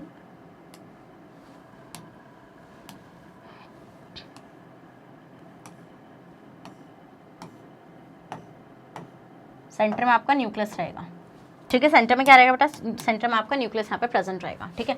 सो this is gold foil here and this is the, ये क्या है बेटा, ये आपका न्यूक्लियस है, ठीक है बेटा, अभी नहीं पता ना हमें ये न्यूक्लियस है, चलो तो अब ये आपको पता है, चलो। एंड इसके अंदर क्या प्रेजेंट है बेटा, इसके अंदर आपका न्यूट्रॉन और प्रोटॉन प्रेजेंट है,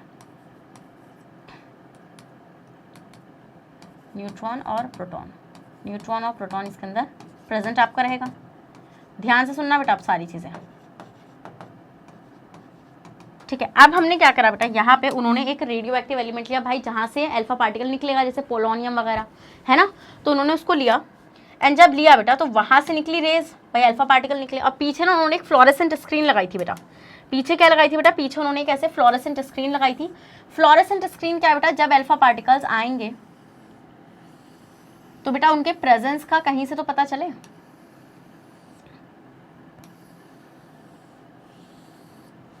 ठीक है, this is the fluorescent screen here.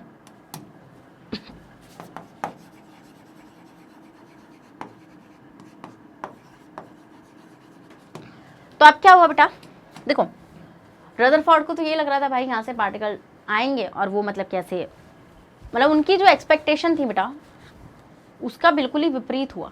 हुआ क्या, हुआ ऐसा कुछ, देखो क्या हुआ कि जब अल्फा पार्टिकल्स निकले तो अल्फा पार्टिकल्स ऐसे निकले, अरे किससे करूं, जो दिखे colour,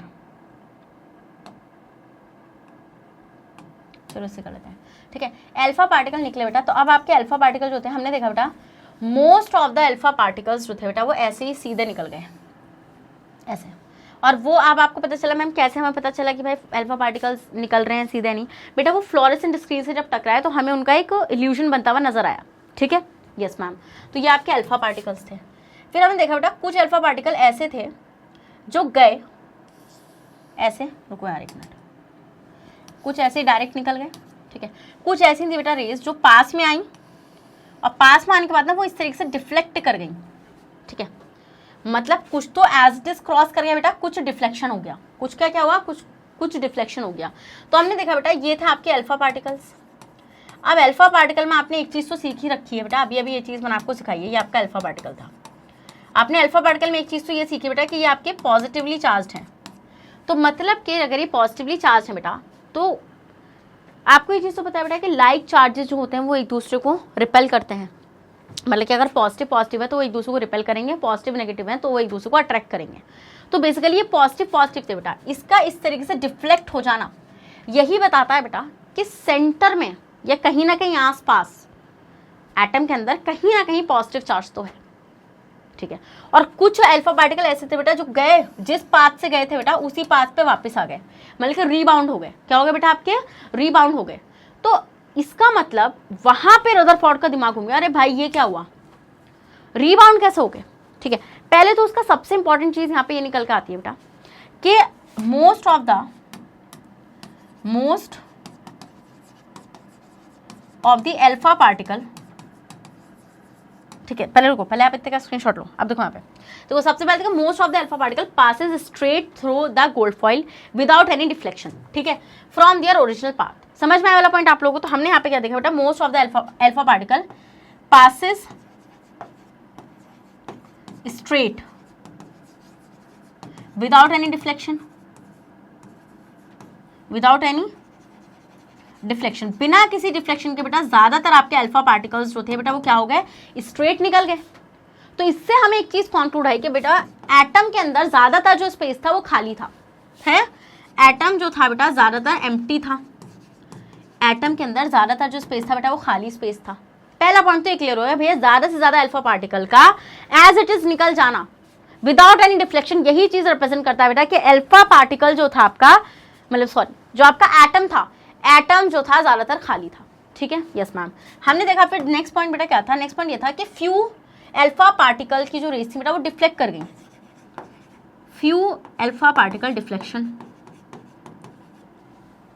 few alpha particle deflect, कुछ अल्फा पार्टिकल जो थे बेटा वो आपके डिफ्लेक्ट कर गए।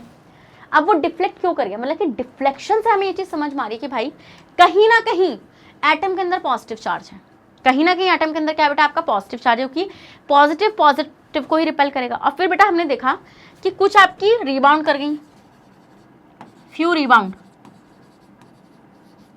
ठीक है, कुछ बेटा आपकी रीबाउंड कर गई, रीबाउंड जैसे कि आपको एक डेटा भी गिवन है एनसीईआरटी के अंदर, वो 12,000 वाला। ठीक है, आउट ऑफ 12,000, 1 आउट ऑफ 12,000 इस तरीके से। ठीक है, तो रीबाउंड क्या कर गई बेटा, रीबाउंड इसलिए कर गई क्योंकि भाई वो डायरेक्टली पॉजिटिव थी और जब वो पॉजिटिव से टकराएंगे बेटा तो वो वापस ही आएंगे ना, है ना। तो हमने यहाँ पे क्या देखा बेटा कि रीबाउंड होने से हमें एक चीज समझ में आई, रदरफोर्ड को एक चीज समझ में कि भाई एटम के सेंटर में कुछ तो डेंसली है, मतलब कुछ तो काफी डेंस है, मतलब काफी स्ट्रांग है भाई ये, है ना, काफी स्ट्रांग है और काफी डेंस है, काफी कम स्पेस में प्रेजेंट है। बाद में भैया रदरफोर्ड ने बोला यही तो न्यूक्लियस है। हाँ, पहले आप इतने का स्क्रीनशॉट लो, चलो ले लिया। तो हमने देखा बेटा एक few alpha particle are deflected through some angles, कुछ एंगल से बेटा वो डिफ्लेक्ट कर गई।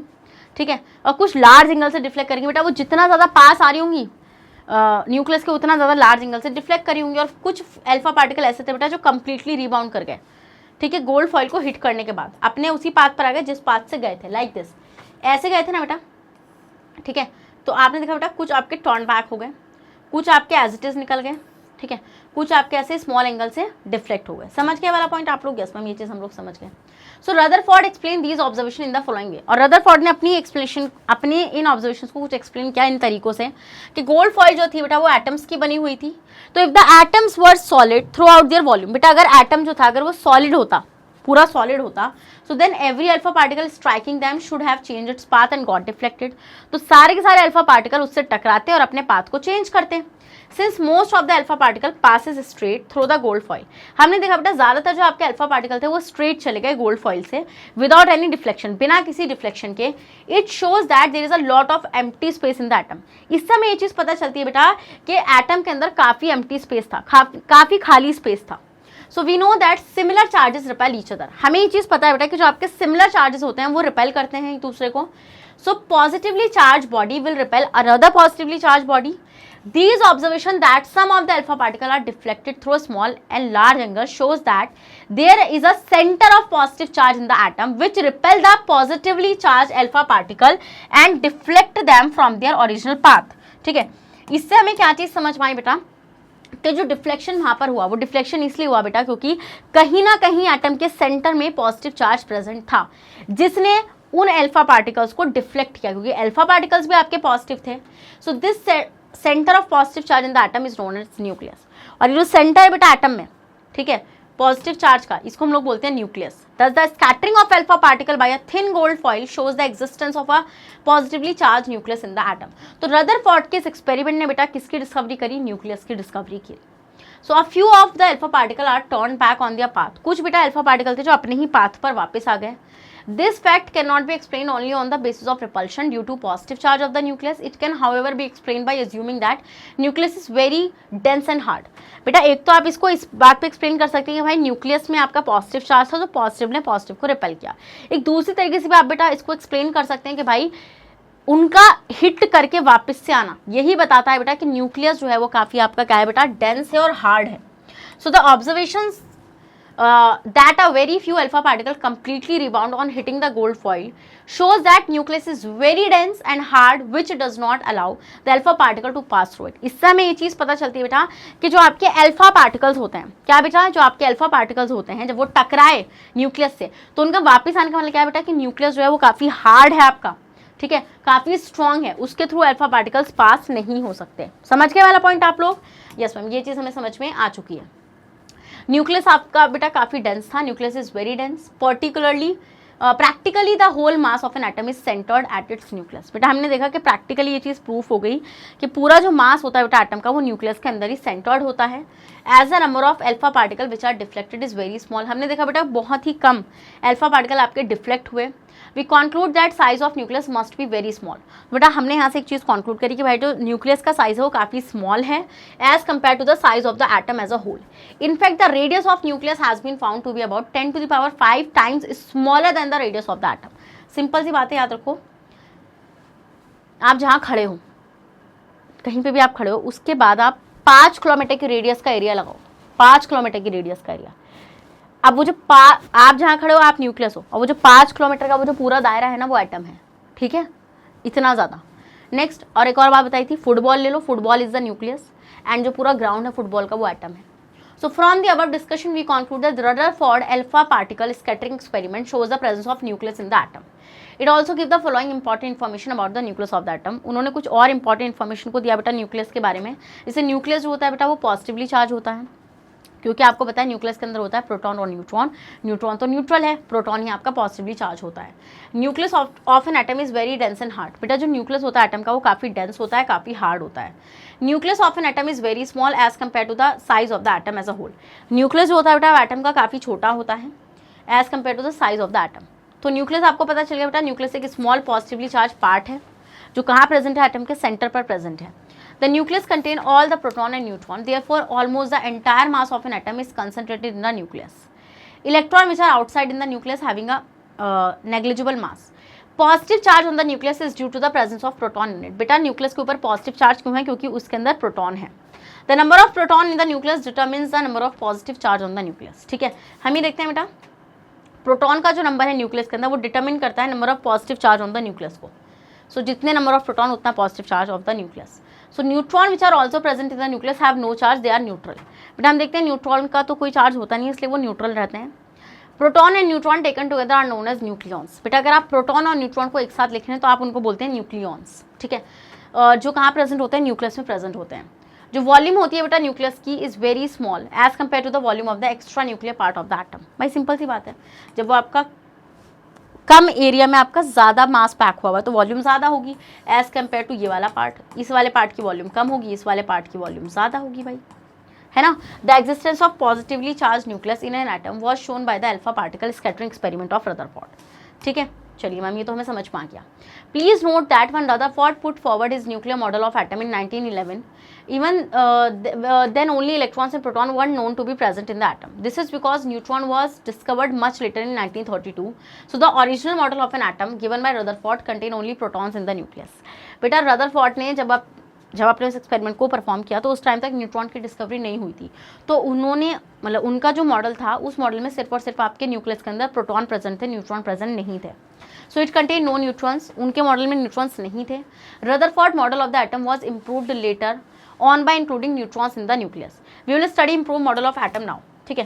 बेटा रदरफोर्ड का जो मॉडल था, जो मतलब कि अब आपका इम्प्रूव मॉडल है वो ये है आपका कि atom consist of positively charge dense and very small nucleus containing all the proton and neutron. Atom के सेंटर में क्या प्रेजेंट होता है बेटा आपका, एटम के सेंटर में आपका प्रेजेंट होता है बेटा न्यूक्लियस, ठीक है। और उस न्यूक्लियस के अंदर क्या प्रेजेंट होता है बेटा, प्रोटॉन और न्यूट्रॉन प्रेजेंट होते हैं। Almost entire mass of atom is concentrated in the nucleus, ठीक है। ज़्यादातर जो मास है बेटा एटम का, पूरा मास जो है, पूरा ज़्यादातर नहीं एंटायर मास जो है बेटा वो न्यूक्लियस में एम्बेडेड मतलब न्यूक्लियस में रहता है। न्यूक्लियस होता है बेटा वो नेगेटिवली चार्ज इलेक्ट्रॉन से सराउंड रहता है। इलेक्ट्रॉन्स होते हैं बेटा वो न्यूक्लियस के अराउंड रिवॉल्व कर रहे हैं ना circular path at a very high speed, काफ़ी हाई स्पीड पर। The circular path of the electron are called orbits. और वो जो सर्कुलर पाथ है बेटा इलेक्ट्रॉन का वो क्या कहलाते हैं, आपके ऑर्बिट्स कहलाते हैं, ठीक है। तो ये थे बेटा हमारे अर्नेस्ट रदरफोर्ड जिन्होंने काफ़ी मेहनत करके हमें न्यूक्लियस की डिस्कवरी कर दी। और जो इलेक्ट्रोस्टैटिक अट्रैक्शन था बेटा positive charge of nucleus and negative charge of electron में होल्ड देम एटम टुगेदर। इसकी वजह से बेटा एटम जो था आपका वो क्या था, मतलब कि आपका साथ में था, मतलब कि स्टेबल था। Atom is electrically neutral. बेटा हमने देखा एटम जो होता है इलेक्ट्रिकली न्यूट्रल होता है क्योंकि उसमें equal number of electrons and protons होते हैं। This is because number of proton and electron in an atom is equal. Most of the atom is empty space. ज़्यादातर जो एटम होता है बेटा उसमें खाली स्पेस आपका प्रेजेंट रहता है। समझ में आया वाला पॉइंट आप लोगों को। तो इसी के बेस पर बेटा ये कुछ एटम का स्ट्रक्चर था। जैसे हाइड्रोजन के एटम को आप रिप्रेजेंट कर सकते थे बेटा रदरफोर्ड के एक्सप्लेनेशन के बेसिस पर। तो उन्होंने बोला बेटा सेंटर में न्यूक्लियस है, न्यूक्लियस में प्रोटॉन है। उस टाइम तक न्यूट्रॉन की डिस्कवरी तो हुई नहीं थी, उसके अराउंड बेटा आपका इलेक्ट्रॉन घूम रहा है। डन, समझ में आया वाला पॉइंट आप लोगों को। यस मैम ये चीज़ हमें समझ में आ गई है। और हाइड्रोजन के अंदर, हाइड्रोजन के न्यूक्लियस में न्यूट्रॉन होता भी नहीं है। अब आते हैं बेटा ड्रॉबैक्स। रदरफोर्ड के ऐसे क्या ड्रॉबैक्स रहे थे बेटा, ड्रॉबैक्स मतलब कि क्या खामियां थी उनकी, है ना। तो हम ये देखते हैं बेटा मेजर ड्रॉबैक जो था रदरफोर्ड के मॉडल का is that it does not explain the stability of the atom. इन्होंने एक बात बोली थी बेटा कि ये आपका न्यूक्लियस है और इसके अराउंड इलेक्ट्रॉन घूम रहा है ना। इन्होंने बोला कि इलेक्ट्रॉन जो है बेटा वो न्यूक्लियस के अराउंड रिवॉल्व कर रहा है। अब सबसे इंपॉर्टेंट चीज़ जो बेटा यहाँ पर आती है सोचने वाली वो ये थी कि भाई according to the Maxwell theory, Maxwell ने एक थ्योरी दी थी बेटा मैग्नेटिक इफेक्ट पे। तो उन्होंने एक बात बोली थी अगर कोई चार्ज पार्टिकल आपका मोशन में है या फिर एक्सिलरेट है, ठीक है, तो अगर वो एक्सेलरेशन में है तो बेटा हम ये देखेंगे कि वो अपनी एनर्जी को लूज़ करेगा। और जब वो एनर्जी को लूज़ करेगा तो बेटा इलेक्ट्रॉन कंटिन्यूस ऐसे तो रिवॉल्व कर नहीं सकता। तो इलेक्ट्रॉन जब आपका रिवॉल्व कर रहा है, ये आपका चार्ज पार्टिकल है, जब ये रिवॉल्व करेगा बेटा तो ये एनर्जी को लूज़ करता जाएगा धीरे धीरे धीरे धीरे धीरे धीरे। और एक टाइम ऐसा आएगा बेटा कि ये न्यूक्लियस में घुस जाएगा। और अगर ये न्यूक्लियस में घुस जाएगा बेटा एटम ही खत्म हो जाएगा। हाँ, तो ये बात जो रदरफोर्ड थे वो एक्सप्लेन कर ही नहीं पाए। So in the Rutherford model of an atom the negatively charged electron are revolving around the positively charge nucleus in a circular path. So now we know that object moves in a circular path then its motion is said to be accelerated. अगर कोई object बेटा आपका किस में होता है, circular path में होता है, तो उसका मोशन एक्सेलरेटेड होता है, जिसका मतलब electron revolving around the nucleus is accelerated.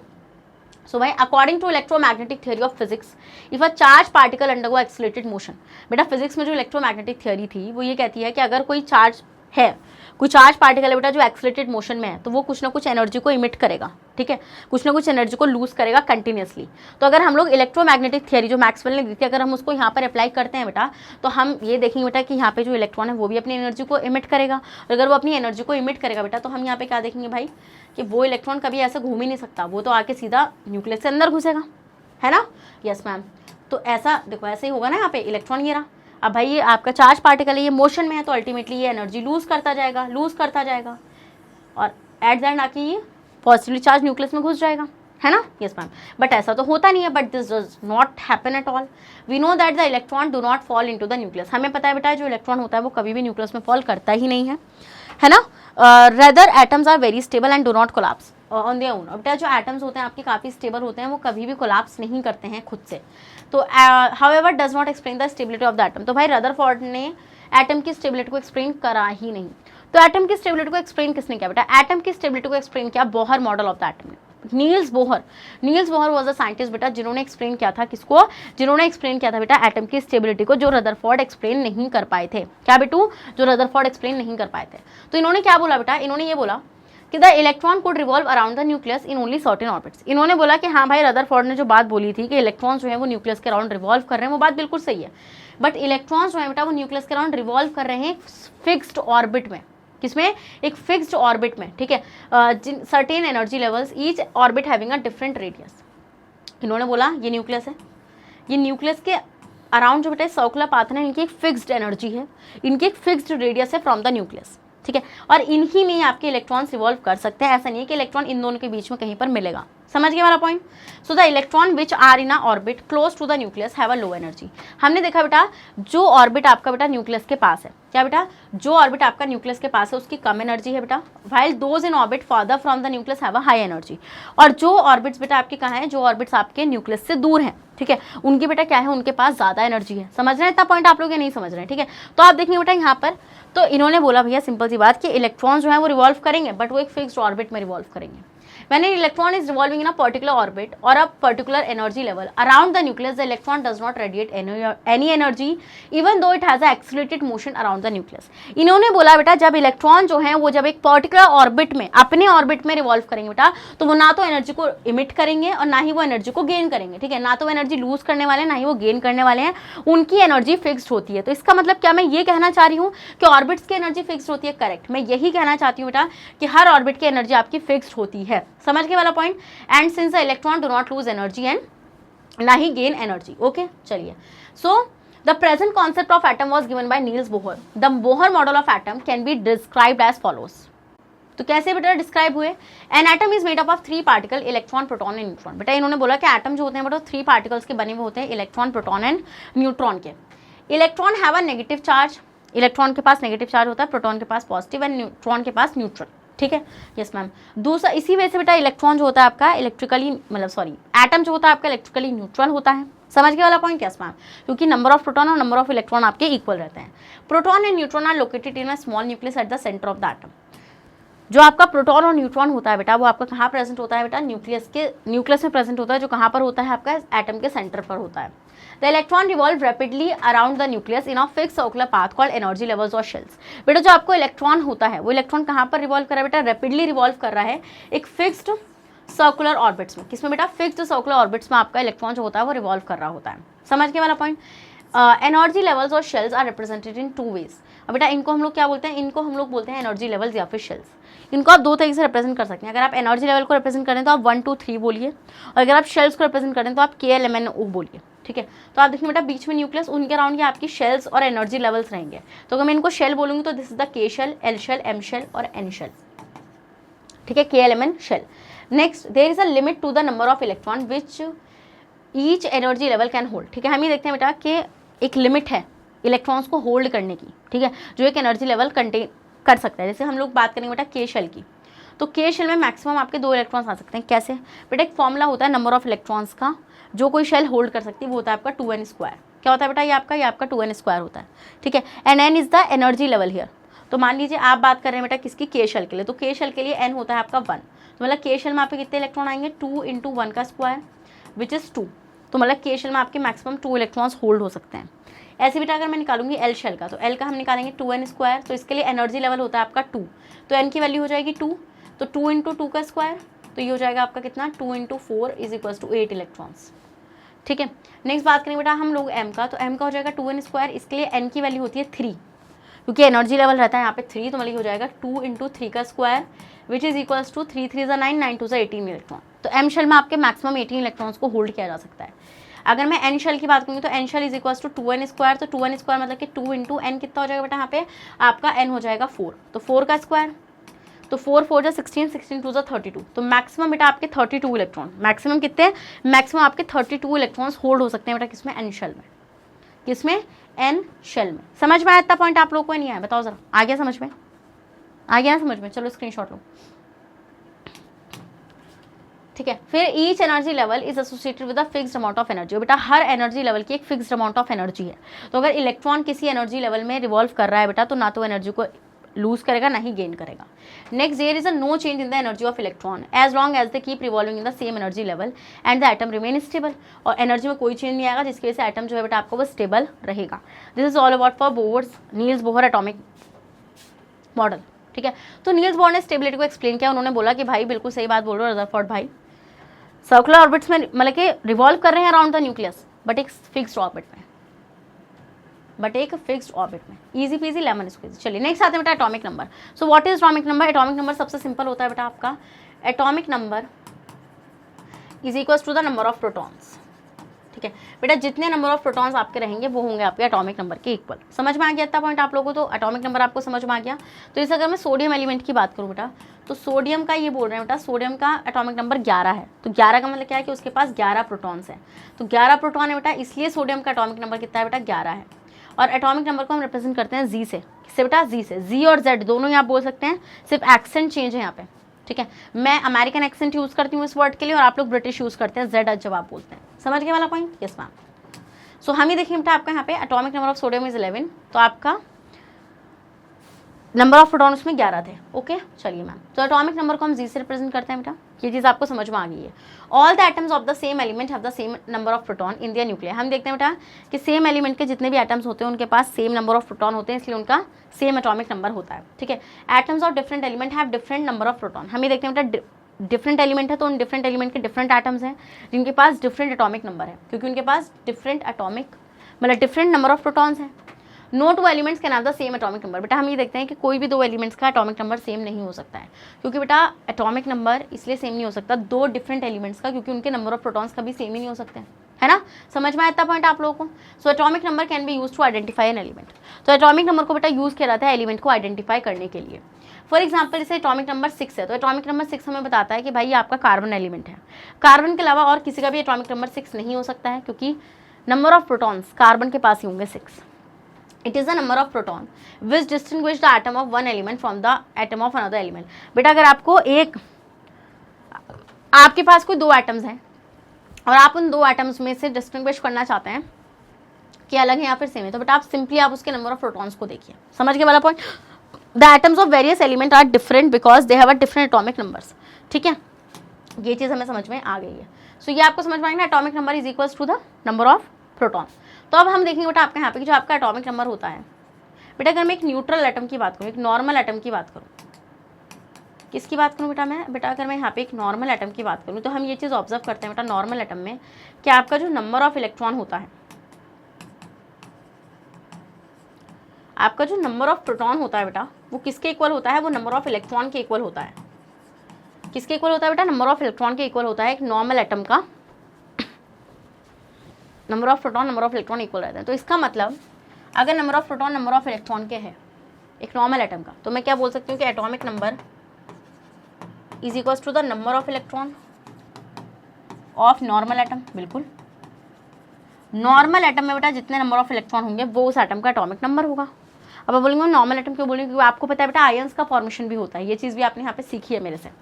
चलिए, तो एटॉमिक नंबर तो हमें समझ में आ गया, ठीक है। It is very important to note here that atomic number of element is equal to the number of electrons only in a neutral atom, not in an ion. Ion में नहीं, क्योंकि आयन में इलेक्ट्रॉन का आदान प्रदान हो जाता है बेटा, ठीक है। समझ में आ गया वाला पॉइंट आप लोगों को, यस मैम। तो एटॉमिक नंबर जो होता है एलिमेंट का वो चेंज नहीं होता है बेटा किसी भी केमिकल रिएक्शन के दौरान, वो हमेशा सेम रहता है। समझ गए वाला point, yes ma'am. It tell, अब अगर मैं बताऊँ आपको तो एटॉमिक नंबर में क्या बताता है कि भाई एक तो नंबर ऑफ प्रोटॉन्स के बारे में बताता है और दूसरा नंबर ऑफ इलेक्ट्रॉन्स के बारे में बताता है एक नॉर्मल एटम के अंदर। समझ में आ गया वाला पॉइंट आप लोगों को। तो this is all about for the atomic number. Next we move to student mass number. Mass number आपका क्या होता है, हम ये देखते हैं बेटा मास नंबर आपका होता है, सिंपल सा बता रही हूँ, mass number is equals to number of proton plus number of neutron. बेटा नंबर ऑफ प्रोटॉन में अगर आप मतलब total number of proton and total number of neutron जब आप इसका सम कर देंगे तो आपको मिल जाएगा मास नंबर। एग्जाम्पल लेते हैं, एग्जाम्पल ये ले रहे हैं बेटा हम लोग, यहाँ पे एग्जाम्पल लेते हैं सोडियम का। तो हम ये देखते हैं बेटा सोडियम जो होता है, सोडियम के पास आपके 11 प्रोटॉन होते हैं और 12 न्यूट्रॉन होते हैं। क्या बेटा? 12 न्यूट्रॉन होते हैं। तो अगर मैं आपसे बोलूँ कि मास नंबर यहाँ कितना होगा बेटा, तो mass number is equals to, mass number को हम ए से रिप्रेजेंट करते हैं। किससे बेटा? ए से। किससे रिप्रेजेंट करते हैं? ए से रिप्रेजेंट करते हैं। तो नंबर प्रोटॉन कितने हैं? 11 प्लस न्यूट्रॉन कितने हैं? 12, तो हो जाएंगे आपका 23। कितना? 23। तो मास नंबर आपका कितना हो जाएगा बेटा? मास नंबर आपका हो जाएगा 23। तो सोडियम का मास नंबर कितना होता है बेटा? सोडियम का मास नंबर आपका 23 होता है। समझ में आया वाला पॉइंट आप लोगों को? Yes ma'am. स्क्रीनशॉट लो, जल्दी से लो यार स्क्रीनशॉट। ले लिया? हाँ जी ले लिया? यस मैम ले लिया स्क्रीनशॉट। तो चलिए, so a normal carbon atom has a 6 proton and 6 neutron. तो इसका मतलब इसका मास नंबर कितना हो जाएगा? 12 हो जाएगा। ठीक है, मास नंबर जो होता है बेटा एलिमेंट का, हम उसको ए से रिप्रेजेंट करते हैं। नेक्स्ट बेटा हम ये देखते हैं कि mass number of an atom also give us the atomic मास। तो हम ये देखते हैं बेटा मास नंबर और एटॉमिक मास में मतलब कि सिमिलैरिटी होती है कि न्यूमेरिकली इक्वल होते हैं। ठीक है, बट हम देखते हैं बेटा कि डिफरेंस यहाँ पे ये हो जाएगा कि आपको पता है कि एटॉमिक मास जो होता है, एटॉमिक मास जो होता है बेटा आप उसको मेजर करते हैं एएमयू में, बट मास नंबर में आप ऐसी कोई यूनिट यूज़ नहीं करेंगे यहाँ पे।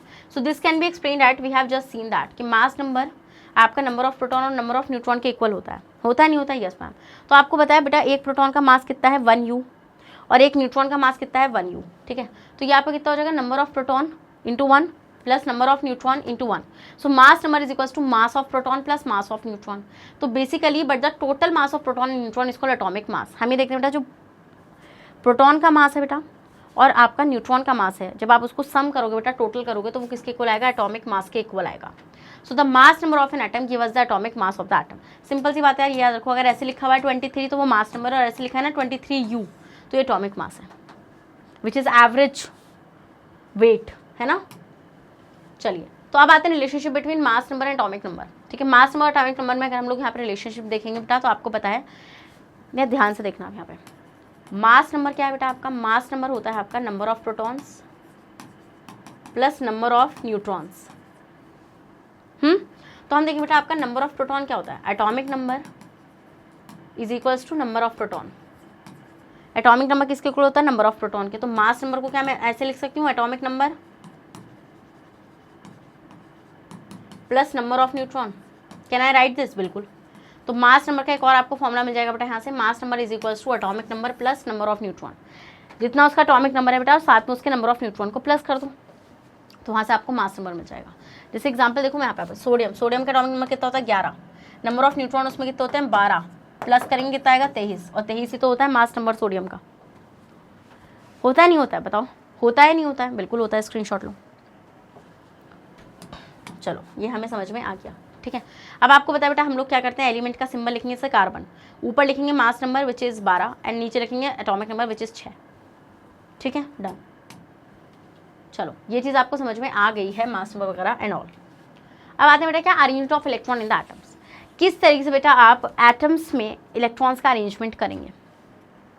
तो हम ये देखते हैं बेटा कि जो आपके एटम्स होते हैं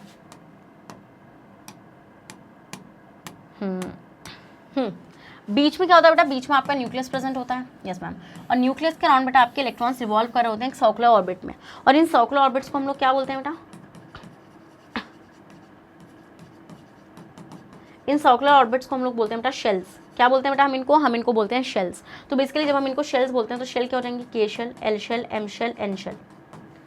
ठीक है, तो इलेक्ट्रॉन्स इसमें आपके अरेंज रहते हैं, और आपको ये चीज़ भी मैंने सिखा दी है किस तरीके से अरेंज रहते हैं, जैसे कि कितने इलेक्ट्रॉन्स कितनी शेल में कितने जाएंगे। तो आपको पता है बेटा के शेल की अगर मैं बात करूँगी यहाँ पे, तो के शेल में अगर मुझे नंबर ऑफ इलेक्ट्रॉन्स पता करना है तो मैं फॉर्मुला यूज़ करूँगी 2n²। N is the energy level. तो हम ये देखते हैं बेटा आपका यहाँ पे, इसको ना मैं यहाँ समझाती हूँ, आप यहाँ नहीं समझाती, रुको एक मिनट रुको, हाँ यहाँ समझाती हूँ। देखो सिंपल सी बात याद रखो यार, यहाँ पे ये न्यूक्लियस,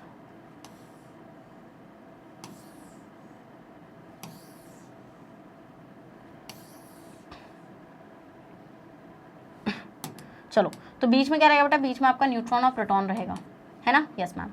उसके अराउंड बेटा हम ये देखेंगे कि आपकी शेल्स हैं, this is the K shell, this is L shell, this is M shell और दिस इज एन शेल, जिसमें आपके इलेक्ट्रॉन्स रिवॉल्व करेंगे। अब के शेल में आपके मैक्सिमम कितने इलेक्ट्रॉन्स आ सकते हैं बेटा? तो आपके के शेल का हम देखते हैं एनर्जी लेवल होता है 1, इसका 2, इसका 3 और इसका 4। तो ये स्मॉल एन जो है बेटा, ये फॉर्मूला हम यूज़ करते हैं 2n²। तो small n is the energy level here. तो अगर के शेल की बात करूँ तो एनर्जी लेवल रहेगा आपका 1 विच इज इक्वल्स टू 2 × 1 का स्क्वायर।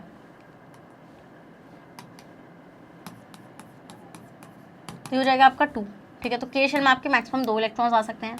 एल शेल की बात करूँगी बेटा तो 2 × इसके लिए एनर्जी लेवल 2 हो जाएगा, तो 2 का square which is equals to 2 × 2 2 = 4 which is equals to 8 electrons, ठीक है। So L is equals to 8 electron, तो मतलब एल में आपके मैक्सिमम 8 इलेक्ट्रॉन्स आ सकते हैं। नेक्स्ट बेटा एम शेल की अगर हम लोग बात करेंगे बेटा, तो एम शेल में अगर मैं देखूंगी आपका तो 2n², तो 2 × एन क्या है बेटा, एन के लिए एनर्जी लेवल हो जाएगा 3, तो 3 का square which is equals to 2 × 3 3 = 9, तो 9 2 = 18 इलेक्ट्रॉन्स, ठीक है। 9 2 = 18 इलेक्ट्रॉन्स। देन एन शेल की बात करेंगे बेटा, तो N shell is equals to 2n², इसके लिए बेटा एनर्जी लेवल हो जाएगा 4, तो 2 × 4 का स्क्वायर, तो 4 4 = 16, 16 2 = 32, तो मैक्सिमम 32 इलेक्ट्रॉन्स बेटा आपके किस में आ सकते हैं, एन शेल में आ सकते हैं, ठीक है। Yes ma'am. तो पहले आप इतने का स्क्रीनशॉट लो। तो इस तरीके से इलेक्ट्रॉन्स की अरेंजमेंट रहेगी। डन, लो चलो मैम। अब आते हैं electronic configuration of element. Element की इलेक्ट्रॉनिक कॉन्फ़िगरेशन का मतलब क्या होगा बेटा, इलेक्ट्रॉन की अरेंजमेंट उन शेल्स में, इसी को हम लोग बोलते हैं बेटा electronic configuration of the element. समझ में आया वाला पॉइंट? Yes ma'am. तो हमें ये चीज़ पता होनी चाहिए बेटा, we should know the number of electrons in one atom of the element. पहले तो हमें एलिमेंट का जो एटम है उसमें कितने नंबर ऑफ इलेक्ट्रॉन्स है ये पता होने चाहिए। नेक्स्ट हमें ये पता होना चाहिए कि बेटा आप जिस शेल के मतलब कि जिस शेल में इलेक्ट्रॉन फिल हो रहा है मैक्सिमम उसमें कितने इलेक्ट्रॉन्स अकोमोडेट हो सकते हैं, ठीक है। मतलब कि एटम की वो शेल कितने इलेक्ट्रॉन को अकोमोडेट कर सकती है, ये बात भी आपको पता होनी चाहिए, ठीक है। यस मैम, ये चीज़ हमें पता होनी चाहिए। नेक्स्ट सो पहला आता है बेटा क्या आपका ये जो था maximum number of electron which can be put in a particular energy level और shell was given by Bohr and Bury, ठीक है। बोर एंड बरी ने दिया था बेटा कि कितने मैक्सिमम नंबर ऑफ इलेक्ट्रॉन्स को आप एक पर्टिकुलर एनर्जी लेवल में फिट कर सकते हो। तो हम ये देखते हैं बेटा maximum number of electron which can B accommodate in any energy level is given in a atom is given by 2n²। तो आपने देख लिया बेटा 2n² की हेल्प से हम मैक्सिमम नंबर ऑफ इलेक्ट्रॉन्स का पता कर सकते हैं कि कौन से शेल में कितने जाएंगे। तो वो आपने देखा बेटा 2 8 18 32, ठीक है। ये तो आपने देख लिया। नेक्स्ट आएंगे बेटा आपका क्या, next the outer most shell of an atom can not accommodate more than 8 electrons. बेटा हम लोग देखते हैं कि एटम के अंदर जो आपकी आउटर मोस्ट शेल होती है, ठीक है, एटम के अंदर जो आपकी आउटर मोस्ट शेल होती है बेटा वो मैक्सिमम 8 इलेक्ट्रॉन्स को अकोमोडेट कर सकती है, इससे ज़्यादा इलेक्ट्रॉन्स को अकोमोडेट नहीं कर पाएगी। So even it has the capacity to accommodate more than electron. ये बोल रहे हैं बेटा कि भले से उस शेल की कैपेसिटी है 8 से ज़्यादा इलेक्ट्रॉन को अकोमोडेट करने की, बट उसके बाद भी बेटा वो 8 से ज़्यादा इलेक्ट्रॉन को अकोमोडेट नहीं करती है, क्योंकि हम ये देखते हैं बेटा कि अगर आपके आउटर मोस्ट शेल में, अगर आपके आउटर मोस्ट शेल के शेल नहीं है, ठीक है, अगर आपकी आउटर मोस्ट शेल के शेल नहीं है ना बेटा, तब हम यहाँ पे क्या देखते हैं, तब हम यहाँ पे ये चीज़ ऑब्जर्व करते हैं बेटा कि जैसे मान लो एल शेल है, एम शेल है, मान लो एम शेल है, तो अगर एम शेल में बेटा कितने इलेक्ट्रॉन्स हैं आपके, अगर एम शेल में आपके पास 8 इलेक्ट्रॉन्स हैं, तो हम यहाँ पे ये चीज़ ऑब्जर्व करते हैं बेटा कि 8 इलेक्ट्रॉन्स होने की वजह से ये स्टेबल है, ठीक है। बट ये 8 इलेक्ट्रॉन से ज़्यादा ये अकोमोडेट नहीं करती है ये वाली शेल। बट अगर आपके आउटर मोस्ट शेल के है, तो बेटा हम देखते हैं के शेल में आपके 2 इलेक्ट्रॉन्स होने ज़रूरी हैं, ठीक है। क्या ज़रूरी है बेटा आपके, मतलब कि के शेल में मैक्सिमम 2 इलेक्ट्रॉन्स को अकोमोडेट करके स्टेबल हो जाता है। समझ गया ये वाला पॉइंट आप लोग? Yes ma'am. तो this means that normally the outer most shell of atom can take a maximum 8 electrons only. तो आपको ये चीज़ यहाँ से समझ में आ गई कि भाई आपके अगर एल शेल है, वो सॉरी एम शेल है या एन शेल है, तो वो मैक्सिमम 8 इलेक्ट्रॉन्स को अकोमोडेट करेगी क्योंकि वो स्टेबल हो जाएगी, ठीक है। यस मैम, समझ में आ गया। और अगर के शेल है तो वो मैक्सिमम 2 इलेक्ट्रॉन्स को अकोमोडेट करेगी। नेक्स्ट आते हैं electrons in any atom do not occupied a new shell unless all the inner shells are completely filled with electrons. ये बोल रहे हैं बेटा मान लीजिए आपके पास यहाँ पे क्या है, ये न्यूक्लियस है, न्यूक्लियस के पास बेटा एक के शेल है, तो के शेल में मान लो आपने 1 इलेक्ट्रॉन भरा। अब ये नहीं है कि आप दूसरा इलेक्ट्रॉन एल शेल में डालोगे, नहीं, दिस इज रॉन्ग बेटा। राइट करेक्ट क्या है, मतलब कि करेक्ट वे क्या है इसका कि आपके पास ये के शेल है, के शेल की आपको ये पता होनी चाहिए कि कितनी कैपेसिटी है, तो बेटा वो 2 इलेक्ट्रॉन्स को अकोमोडेट कर सकती है। तो आपको पहले वो 2 इलेक्ट्रॉन्स के शेल में अकोमोडेट कराने पड़ेंगे, उसके बाद ही जो आपका नेक्स्ट इलेक्ट्रॉन है वो बाहर वाली शेल में जाएगा, ठीक है। यस मैम, कुछ एक्सेप्शंस भी हैं बेटा इसके, बट वो आप हायर क्लासेस में पढ़ते हैं। तो आपने ये चीज़ देख ली बेटा, ये कुछ 20 एलिमेंट्स के इलेक्ट्रॉनिक कॉन्फ़िगरेशन है। इलेक्ट्रॉनिक कॉन्फ़िगरेशन वो ये भाई कि आप इलेक्ट्रॉन को कैसे भर रहे हैं। जैसे हाइड्रोजन के पास 1 इलेक्ट्रॉन है तो 1 इलेक्ट्रॉन उसका के में चला जाएगा। हीलियम के पास आपके पास 2 इलेक्ट्रॉन बेटा, तो उसके वो 2 इलेक्ट्रॉन के में चले जाएंगे। समझ गए वाला पॉइंट आप लोग? इससे आप देख सकते हैं बेटा इसको, और मैंने इसका डिटेल सेशन भी आपको करा रखा है। नेक्स्ट आते हैं बेटा कि आपके वैलेंस इलेक्ट्रॉन किस पर आएंगे बेटा, अब हम लोग आएंगे वैलेंस इलेक्ट्रॉन पे। वैलेंस इलेक्ट्रॉन क्या होता है बेटा, सिंपल सी बात मैं आपको बताती हूँ। देखो ये आपका एटम है और ये इसके आउटर मोस्ट शेल है, मान लो इसमें कुछ इलेक्ट्रॉन्स हैं बेटा, ठीक है, ये इलेक्ट्रॉन्स हैं बेटा, तो मान लो ये आउटर मोस्ट शेल है बेटा। सो ये है आपकी आउटर मोस्ट शेल, और इस आउटर मोस्ट शेल को हम लोग बोलते हैं बेटा वैलेंस शेल। क्या बोलते हैं हम इसको बोलते हैं वैलेंस शेल। और इस वैलेंस शेल में जो इलेक्ट्रॉन है बेटा इसको हम लोग बोलते हैं वैलेंस इलेक्ट्रॉन। क्या बोलते हैं बेटू हम इसको बोलते हैं आपका वैलेंस इलेक्ट्रॉन। समझ में आता है इतना पॉइंट? आप लोगों को नहीं आता है? आता इतना पॉइंट समझ में? Yes ma'am. So valence electron जो होता है बेटा वो बॉन्डिंग में पार्टिसिपेट करता है। तो अब आप सोचोगे मैम कि वैलेंस इलेक्ट्रॉन की जरूरत क्या है बेटा? देखो हम ही देखते हैं आउटर मोस्ट इलेक्ट्रॉन जो है, आउटर मोस्ट इलेक्ट्रॉन जो आउटर मोस्ट शेल में जो प्रेजेंट है बेटा वही आपका वैलेंस इलेक्ट्रॉन है। The electron present in outer most shell of an atom are known as valence electron because they decide the valency of the atom. Valency क्या होती है बेटा? वैलेंसी होती है combining capacity of an element. बेटा किसी element की combining capacity को हम लोग क्या बोलते हैं बेटा? वैलेंसी बोलते हैं। ठीक है। सो वैलेंसी जो एटम की वो जो वैलेंस इलेक्ट्रॉन होते हैं बेटा वही केमिकल रिएक्शन में पार्टिसिपेट कर रहे होते हैं। अब आप सोचेंगे बेटा कोई एटम कंबाइन क्यों करेगा बेटा? कोई एटम कंबाइन इसलिए करता है क्योंकि उसको स्टेबल होना है। ठीक है, समझ के वाला पॉइंट? Yes ma'am. पहले आप इतने का स्क्रीनशॉट लो, जल्दी से लो यार, इतने का स्क्रीनशॉट लो जल्दी से, इतने का स्क्रीनशॉट ले लिया? ठीक है मैम, ये तो हमें समझ में आ चुका है। ठीक है, तो ये आपको समझ में आ गया वैलेंस इलेक्ट्रॉन, ये सारी चीज़ें आपको समझ में आ गई। ठीक है, सो ये आपने सीखा। तो हम ये देखेंगे बेटा उसी के अकॉर्डिंग की वैलेंसीज भी रहेंगी। अब आते हैं बेटा इनर्टनेस ऑफ नोबल गैस। बेटा हम ये देखते हैं कि नोबल गैसेज जो होती हैं, नोबल गैसेज जो होती हैं बेटा उनकी वैलेंसी जीरो होती है। तो उनकी वैलेंसी जीरो क्यों है बेटा? उनकी वैलेंसी इसलिए जीरो होती है क्योंकि बेटा वो स्टेबल है, क्योंकि उनके आउटर मोस्ट में, उनके आउटर मोस्ट शेल में बेटा 8 इलेक्ट्रॉन्स हैं। 8 इलेक्ट्रॉन्स, और हीलियम की बात करूंगी बेटा मैं तो 2 इलेक्ट्रॉन है। तो बेटा अगर किसी के आउटर मोस्ट में, जैसे हीलियम है, अगर के शेल है आउटर मोस्ट शेल, अगर उसमें 2 इलेक्ट्रॉन है तो वो स्टेबल है। और अगर कोई और सा नोबल गैस है बेटा तो हम ही देखते हैं उसके पास 8 इलेक्ट्रॉन होते हैं उसके आउटर मोस्ट में, तो वो स्टेबल है। बेटा जो स्टेबल होते हैं ना उनको ना तो इलेक्ट्रॉन लूज करना है ना ही गेन करना है, तो वो कंबाइनिंग कैपेसिटी नहीं रखते, वो कोई वैलेंसी नहीं रखते। ठीक है, उन्हें किसी से कोई कंबाइन नहीं करना है, वो अनरिएक्टिव होते हैं क्योंकि वो स्टेबल है। समझ में आ गया वाला पॉइंट आप लोगों को? Yes ma'am. तो ये आपको समझ में आ चुका है। ठीक है, तो बेसिकली सब कब तक ही बेटा शेयरिंग करेंगे? सब जब तक ही शेयरिंग करेंगे बेटा जब तक वो एक किसको अकोमोडेट नहीं कर लेते हैं बेटा, वो अकोमोडेट नहीं कर लेते हैं एक आप बोल सकते हैं कि स्टेबिलिटी को। 8 इलेक्ट्रॉन्स अगर वो पूरी तरीके से अपने अंदर फिल नहीं कर लेते हैं तब तक ही वो शेयरिंग करेंगे। तो हम ये देखते हैं बेटा एटम्स जो होते हैं वो किस तरीके से कंबाइन कर सकते हैं बेटा दूसरे एटम्स के साथ, या तो इलेक्ट्रॉन को लूज कर बेटा, या इलेक्ट्रॉन को गेन कर, या फिर इलेक्ट्रॉन को शेयर कर। समझ गए वाला पॉइंट? ओके, और आपको याद रखना बेटा इलेक्ट्रॉन ही पार्टिसिपेट करते हैं, इलेक्ट्रॉन ही पार्टिसिपेट करते हैं। अगर हम ये देखते हैं बेटा आपका यहाँ पे जो आपका आउटर मोस्ट शेल होती है, अगर उस आउटर मोस्ट शेल में बेटा आपके 1, 2 या 3 इलेक्ट्रॉन है, तो बेटा हम ये देखते हैं कि ये एटम्स जो होते हैं अपने इलेक्ट्रॉन को क्या कर देते हैं बेटा? लूज कर देते हैं।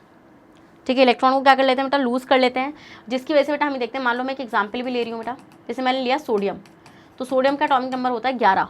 तो अगर मैं इसका इलेक्ट्रॉनिक कॉन्फिगरेशन लिखूंगी बेटा तो 2 इलेक्ट्रॉन आएंगे आपके के शेल में, एल में जाएंगे 8 और लास्ट वाले में जाएगा 1। तो बेटा लास्ट वाले में 1 इलेक्ट्रॉन है, अगर ये इस 1 इलेक्ट्रॉन को लूज कर देगा बेटा तो हम ये देखेंगे कि इसके पास आउटर मोस्ट शेल में 8 हो जाएंगे, तो ये 1 इलेक्ट्रॉन को लूज कर देता है, जिसकी वजह से इसके पास 8 इलेक्ट्रॉन हो जाते हैं बेटा, और ये आयंस का फॉर्मेशन कर लेता है और बेसिकली ये स्टेबल हो जाता है ना? समझ में आता है इतना पॉइंट? आप लोग को नहीं आता बताओ? तो इसकी वैलेंसी कितनी हो जाएगी बेटा? वैलेंसी इसकी हो जाएगी 1, क्योंकि 1 इलेक्ट्रॉन को शेयर कर मतलब 1 इलेक्ट्रॉन को लूज कर स्टेबल हो रहा है। समझ के वाला पॉइंट? Yes ma'am. नेक्स्ट बेटा हम लोग, अरे पहले इतने का स्क्रीनशॉट ले लो बेटा, इसका मैंने डिटेल करा रखा है, दिस इज 1 शॉट, आप जाके इसका डिटेल भी लगाइएगा। अब मान लीजिए बेटा किसके पास कितनी है? 5, 6, 7। बेटा अगर ये इलेक्ट्रॉन आउटर मोस्ट में है तो बेटा देखो इतना तो है नहीं कि ये इतने सारे इलेक्ट्रॉन को लूज कर दें, है ना? तो बेटा ये क्या करते हैं? ये इलेक्ट्रॉन को गेन करते हैं।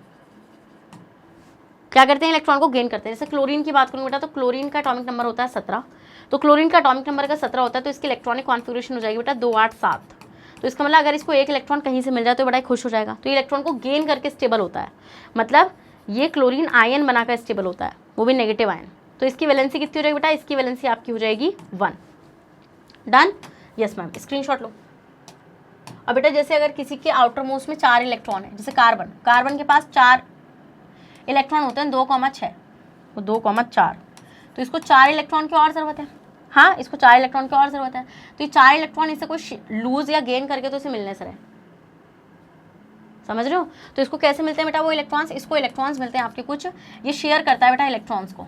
जैसे कार्बन है तो वो 4 हाइड्रोजन के साथ, जैसे उसके पास 4 इलेक्ट्रॉन है बेटा आउटर मोस्ट में, हाइड्रोजन के पास 1-1 होता है, तो वो हाइड्रोजन को अपना 1-1 इलेक्ट्रॉन देकर हाइड्रोजन से अपना 1-1 इलेक्ट्रॉन शेयर कर लेता है।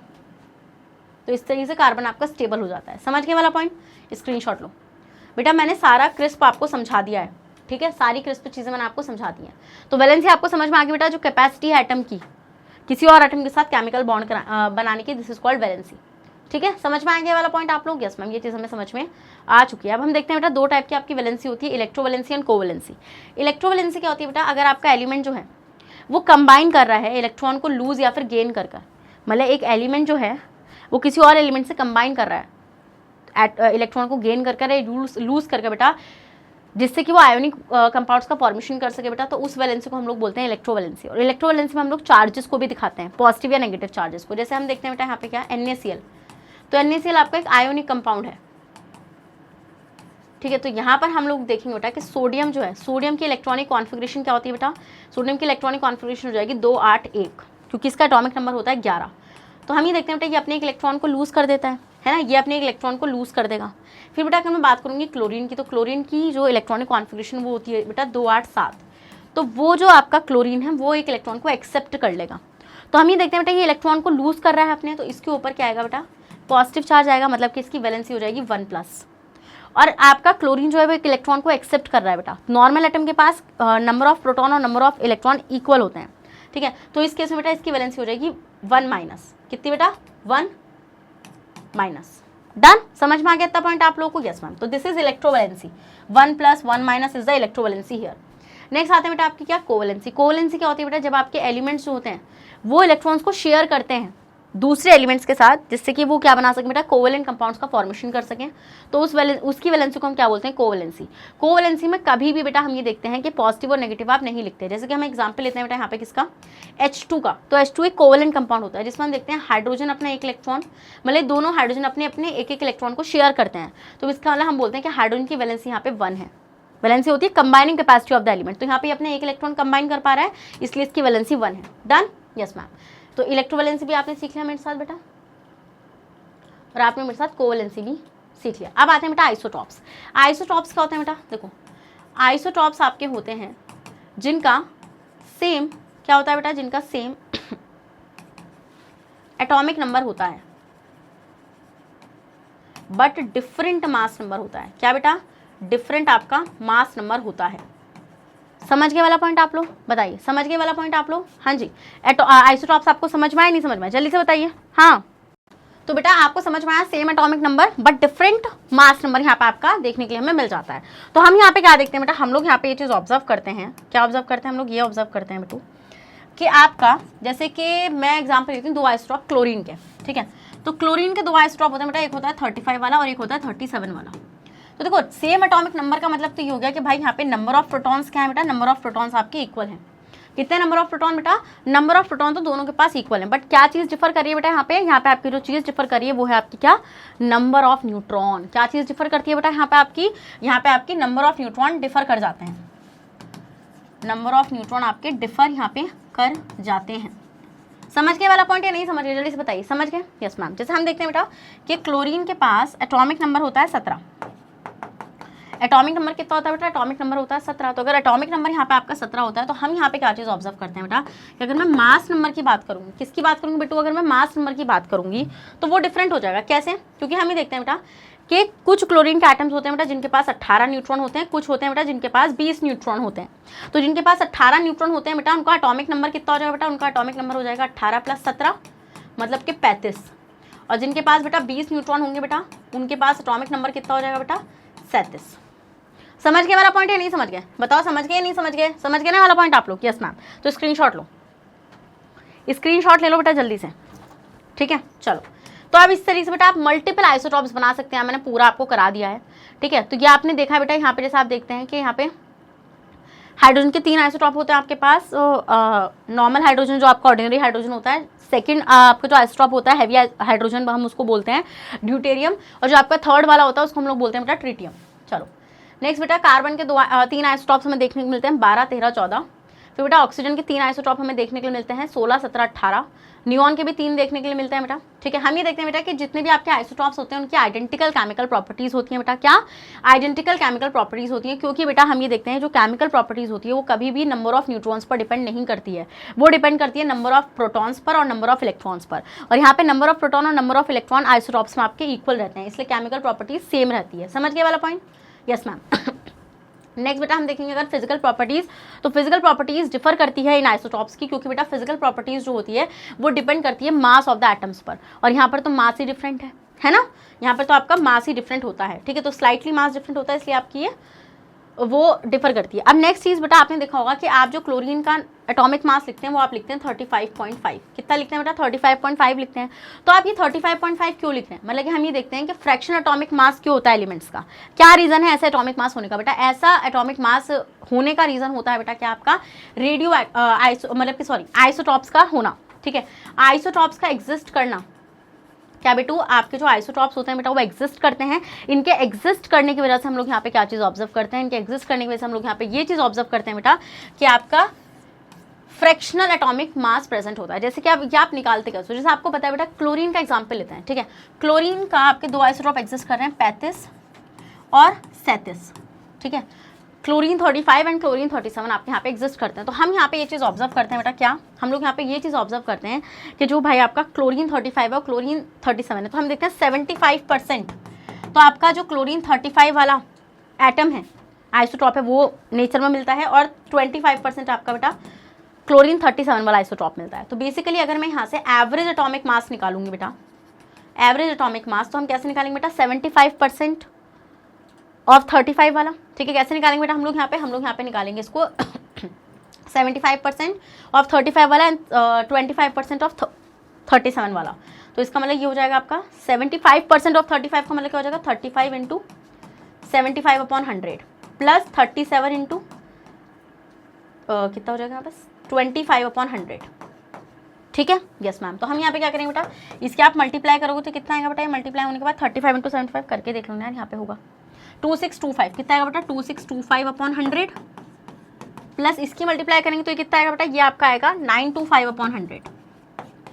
तो हम ये देखेंगे बेटा, अब ये आपके डेसिमल से आप करेंगे इसको तो 26.25, ठीक है, प्लस 9.25, जब हम इसको प्लस करेंगे बेटा तो प्लस करने के बाद कितना आएगा बेटा, ये आपका आएगा 35.5 यू, कितना आएगा 35.5 आपका ये यू आ जाएगा। समझ में आ गया इतना पॉइंट आप लोगों को, इसलिए हम लोग बेटा एवरेज एटॉमिक मास यूज करते हैं क्योंकि आइसोटॉप्स एग्जिस्ट करते हैं। स्क्रीनशॉट लो, डन बेटू, यस मैम। चलिए तो ये आइसोटॉप, अब आते हैं बेटा रेडियो एक्टिव आइसोटॉप। देखिए हम देखते हैं बेटा दो टाइप के आपके आइसोटॉप्स होते हैं, एक होते हैं स्टेबल और एक होते हैं अनस्टेबल। तो अनस्टेबल वाले जो होते हैं बेटा ये ऐसे आइसोटॉप्स होते हैं जिनके अंदर से रेडिएशंस इमिट हो रही होती हैं, ठीक है, मतलब कि एनर्जी निकल रही होती है कंटिन्यूसली, ठीक है, तो ये होते हैं आपके रेडियो एक्टिव आइसोटॉप्स। समझ गए वाला पॉइंट आप लोग, यस मैम, ये पॉइंट हम लोग यहाँ पे समझ गए। जैसे आपके एग्जिस्ट करते हैं carbon 14, arsenic 74, sodium 24, iodine 131, cobalt 60 and uranium 235। इनका यूज़ बेटा बहुत ज़्यादा यूज़ होता है, मतलब इनका, ठीक है, ये हाई एनर्जी रेडिएशंस को इमिट करते हैं बेटा, ठीक है, जो काफ़ी हार्मफुल होती हैं ह्यूमंस के लिए, तो इसलिए इनको सही अमाउंट में यूज़ करना बहुत ज़्यादा इंपॉर्टेंट होता है। एप्लीकेशंस को देखें बेटा रेडियो एक्टिव आइसोटॉप की, तो रेडियो एक्टिव आइसोटॉप्स जो होते हैं बेटा वो fuels as a fuel use किए जाते हैं न्यूक्लियर पावर प्लांट्स के अंदर, ठीक है, तो न्यूक्लियर पावर प्लांट्स के अंदर हम रेडियो एक्टिव आइसोटॉप को यूज़ करते हैं, जिसके यूरेनियम 235, ठीक है, यूरेनियम 235 बेटा जो होता है वो स्मॉलर न्यूक्लियाई में टूट जाता है, ठीक है, इस रिएक्शन को हम लोग बोलते हैं न्यूक्लियर फिजन, जो एक न्यूक्लियर पावर प्लांट के अंदर चल रही होती है, जहाँ से बेटा फ्यूल क्रिएट होता है और वहाँ से इलेक्ट्रिसिटी प्रोड्यूस होती है। समझ के वाला पॉइंट बेटा, इसका पूरा सेशन देखना मेरा। नेक्स्ट आते हैं बेटा रेडियो एक्टिव आइसोटॉप्स को बेटा यूज़ किया जाता है ट्यूमर्स की प्रेजेंस को डिटेक्ट करने के लिए, ठीक है, ट्रेसेस को ओरली दिया जाता है। क्या बेटा ट्रेसेस को ओरली दिया जाता है, जिसके ट्रेसेस क्या होते हैं आपके लो एक्टिविटी रेडियो एक्टिव कंपाउंड्स होते हैं बेटा, इनको ओरली दिया जाता है या फिर इंजेक्ट किया जाता है बेटा। ये क्या होता है बेटा, ये पर्सन की बॉडी में वहाँ पे एक्यूमुलेट हो जाता है जहाँ पे बेटा आपका कैंसर मतलब ट्यूमर या फिर आपके ब्लड क्लॉट होते हैं, ठीक है। नेक्स्ट बेटा रेडियो एक्टिव आइसोटॉप को कैंसर के ट्रीटमेंट में यूज़ किया जाता है, जैसे कोबाल्ट 60 आइसोटॉप को यूज़ किया जाता है कैंसर से बचने के लिए, ठीक है। नेक्स्ट आते हैं मतलब इसके ट्रीटमेंट में रेडियो एक्टिव आइसोटॉप की बात करेंगे बेटा, ये थायराइड ग्लैंड में, देखो थायराइड ग्लैंड में बेटा थायराइड ग्लैंड की एक डिजीज हो जाती है गोइटर। तो गोइटर की होती है क्योंकि थायराइड ग्लैंड जो है वो हार्मोन बनाता है थायरोक्सिन, जिसके लिए आयोडीन लगता है। प्रॉपर आयोडीन नहीं देने की वजह से थायराइड ग्लैंड ना मतलब इस दुख में फूल जाती है कि वो थायरोक्सिन नहीं बना पा रही है। तो इसलिए बेटा हम लोग क्या करते हैं, डॉक्टर आयोडीन 131 रेडियो आइसोटॉप को यूज़ करते हैं, जिससे कि ये पता चल सके कि बॉडी को मतलब आपकी थायराइड ग्लैंड को कितने आयोडीन की रिक्वायरमेंट है और बाद में उसके ट्रीटमेंट को पॉसिबल किया जा सके। नेक्स्ट रेडियो आइसोटॉप को यूज़ किया जाता है बेटा इंडस्ट्री में, जिससे कि लीकेज वगैरह का पता लग सके, पाइपलाइन, गैस लाइन, इन सब का। नेक्स्ट आते हैं बेटा क्या आपके आइसोबार्स, किस पर आते हैं बेटा, आइसोबार्स पर आते हैं। देखो भाई आइसोबार क्या है। अब अगर बेटा मैं आइसोबार्स की बात करूँगी तो आइसोबार्स होते हैं बेटा जिनका सेम मास नंबर होता है, यस उल्टे, और जिनका डिफरेंट एटॉमिक नंबर होता है। बट यहाँ पर एक और चीज़ आती है बेटा, यहाँ पर एक चीज़ क्या आती है, यहाँ पे एक चीज़ ये आती है कि भाई आपकी यहाँ पे ये जो चीज़ आ रही है सेम मास नंबर और डिफरेंट एटॉमिक नंबर वाली, कि यहाँ पे दो डिफरेंट एलिमेंट्स की बात होती है। किसकी बात होती है बेटा, हमेशा यहाँ पे दो डिफरेंट एलिमेंट्स की बात होती है, कभी भी सेम एलिमेंट्स की बात नहीं होती है। दो डिफरेंट एलिमेंट में हम लोग देखते हैं बेटा कि दो डिफरेंट एलिमेंट के जो एटम्स होते हैं उनका एटॉमिक नंबर तो डिफरेंट ही होगा, बट मास नंबर बेटा उनका सेम हो सकता है। जैसे एग्जाम्पल लेते हैं बेटा हम लोग यहाँ पे, किसका एग्जाम्पल हम लोग लेते हैं बेटा, आर्गन का और कैल्शियम का। किसका एग्जाम्पल लेंगे बेटा, हम लोग एग्जाम्पल लेंगे आर्गन और कैल्शियम का।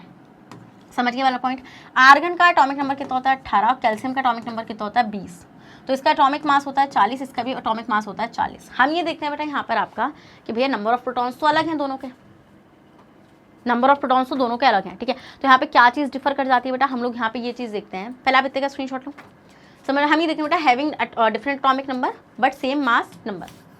चलिए सो स्टूडेंट हम लोग यहाँ पे क्या देखते हैं कि भाई इनके पास जो मास नंबर होता है, इनके न्यूट्रॉन और प्रोटॉन डिफर होने के बाद बेटा इनके मास नंबर की कैलकुलेशन क्या आ जाती है, इक्वल आ जाती है। जैसे हम देखते हैं बेटा यहाँ पे क्या, आप देखो आर्गन के पास 18 प्रोटॉन है और इसके पास कैल्शियम के पास 20 प्रोटॉन है, इसलिए इनका एटॉमिक नंबर 18 और 20 है।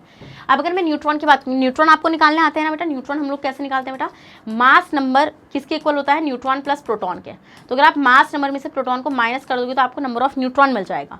तो मास नंबर जैसे आर्गन का कितना है बेटा, आर्गन का मास नंबर है आपका कितना 40, तो 40 माइनस इसका प्रोटॉन कितना है, नंबर ऑफ प्रोटॉन 18 हो जाएंगे, तो ये आपका निकल कितना आएगा बेटा 22, तो न्यूट्रॉन हो जाएंगे 22।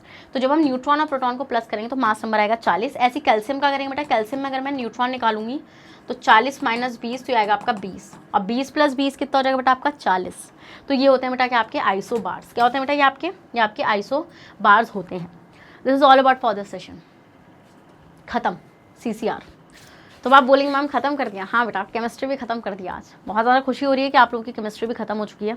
सो अब बचता है सिर्फ फिजिक्स का लास्ट चैप्टर साउंड, उसको शुरू करेंगे कल से, डोंट वरी। आपको पता है बेटा मैग्नेट ब्रेन्स आपको हाई क्वालिटी कंटेंट प्रोवाइड करा रहा है, एक्सपर्ट टीचर्स की गाइडेंस में आपको पढ़ाई मिल रही है। पैसे देके नहीं मिल पा रहा लोगों को इतना, ठीक है, जितना आपको बिना पैसों के मिल रहा है। समझ रहे हैं आप ये वाला पॉइंट मेरा। आपको पता है बेटा Magnet Brains is only platform India where you can access high quality content, वो भी बिल्कुल फ्री ऑफ कॉस्ट। अगर आप लोग बेटा CBSE बोर्ड से आते हैं, हम आपको KG से लेकर क्लास 12 तक की free of cost classes provide कराते हैं। और अगर आप लोग स्टेट बोर्ड जैसे Delhi board, Bihar board, UP board, MP board and Rajasthan board, in board से आते हैं बेटा, तो हम आपको एक्सेस कराते हैं 6 से लेकर क्लास 12 तक की free of cost classes. Students अगर आपको ई बुक्स एंड नोट्स चाहिए then the link is given in the description box, go and check out the link. आप हमें फॉलो कर सकते हैं through YouTube, Facebook, Instagram, Twitter and WhatsApp. इन सब के थ्रू बेटा आप हमें जल्दी से फॉलो भी कर लीजिए, क्योंकि आपको पता है the only platform in India where you can access high quality content, ठीक है। और बेटा आपको सारी ताज़ा खबरें कहाँ मिलेंगी बेटा, कम्युनिटी पोस्ट पर मिल जाएंगी। सो this is all about for this student. I hope आपने सेशन को एंजॉय किया है, इस बात पर हार्ट कमेंट करिए और सेशन को भी लाइक करिए। अब मिलूंगी नेक्स्ट चैप्टर में एक नई शुरुआत के साथ। चैप्टर बचेगा साउंड, उसके बाद पूरी साइंस खत्म हो जाएगी एंड देन आगे की प्लानिंग्स भी आपके साथ मैं शेयर करूंगी, डोंट वरी। तो अपना ख्याल रखिएगा, बने रहेगा बेटा मेरे साथ मैग्नेट ब्रेन्स पर। Thank you so much.